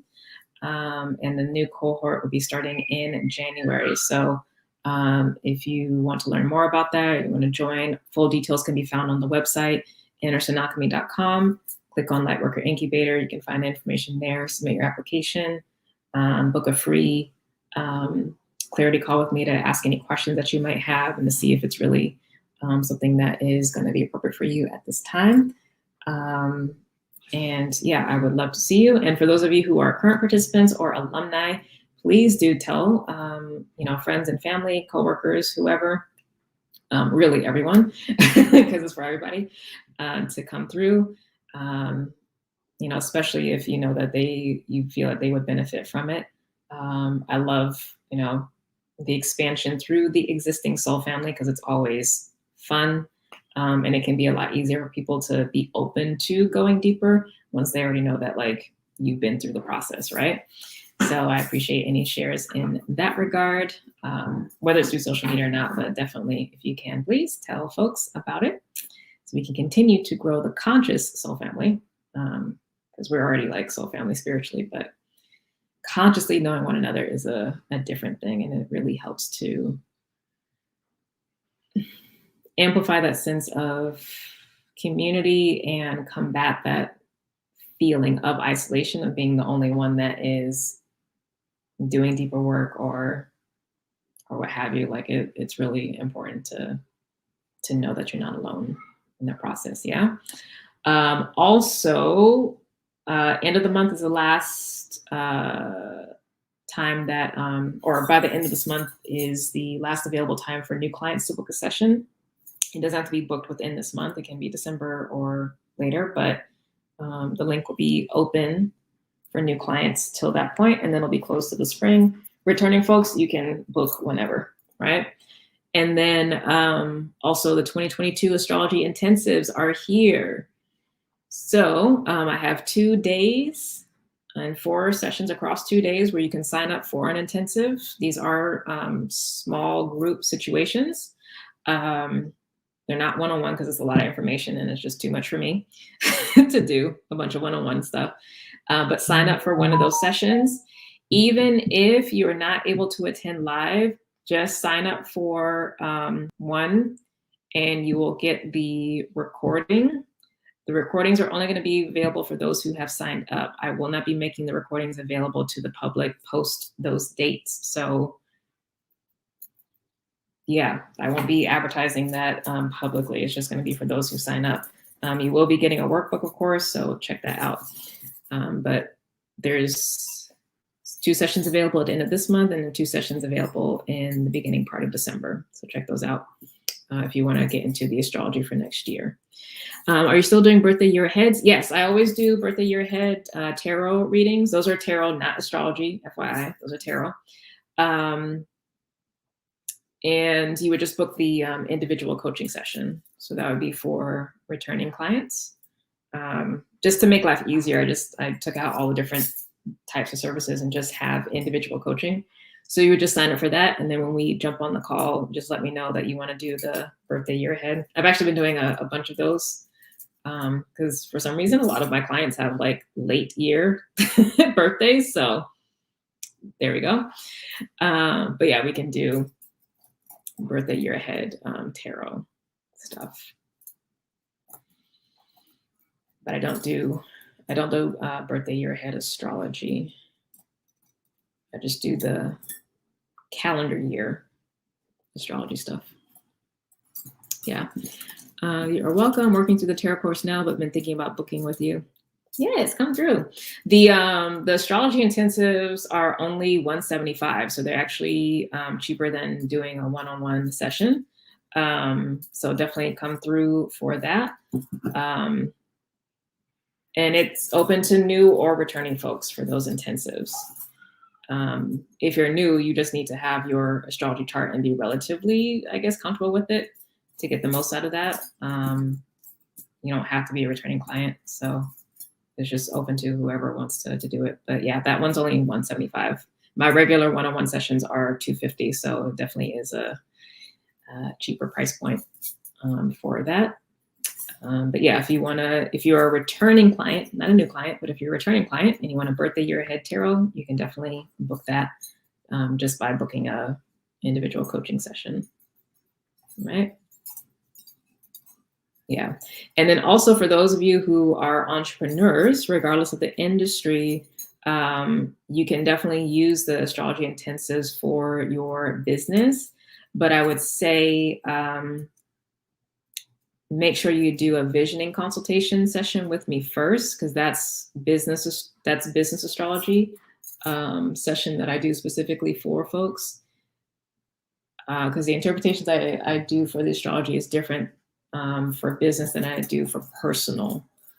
So if you want to use the astrology intensive for business stuff, please try to do that beforehand. Or if you're not able to do so beforehand, at least book it after you have the session or participate in the intensive. That way you can actually apply the information to your business in a way that's actually going to make sense.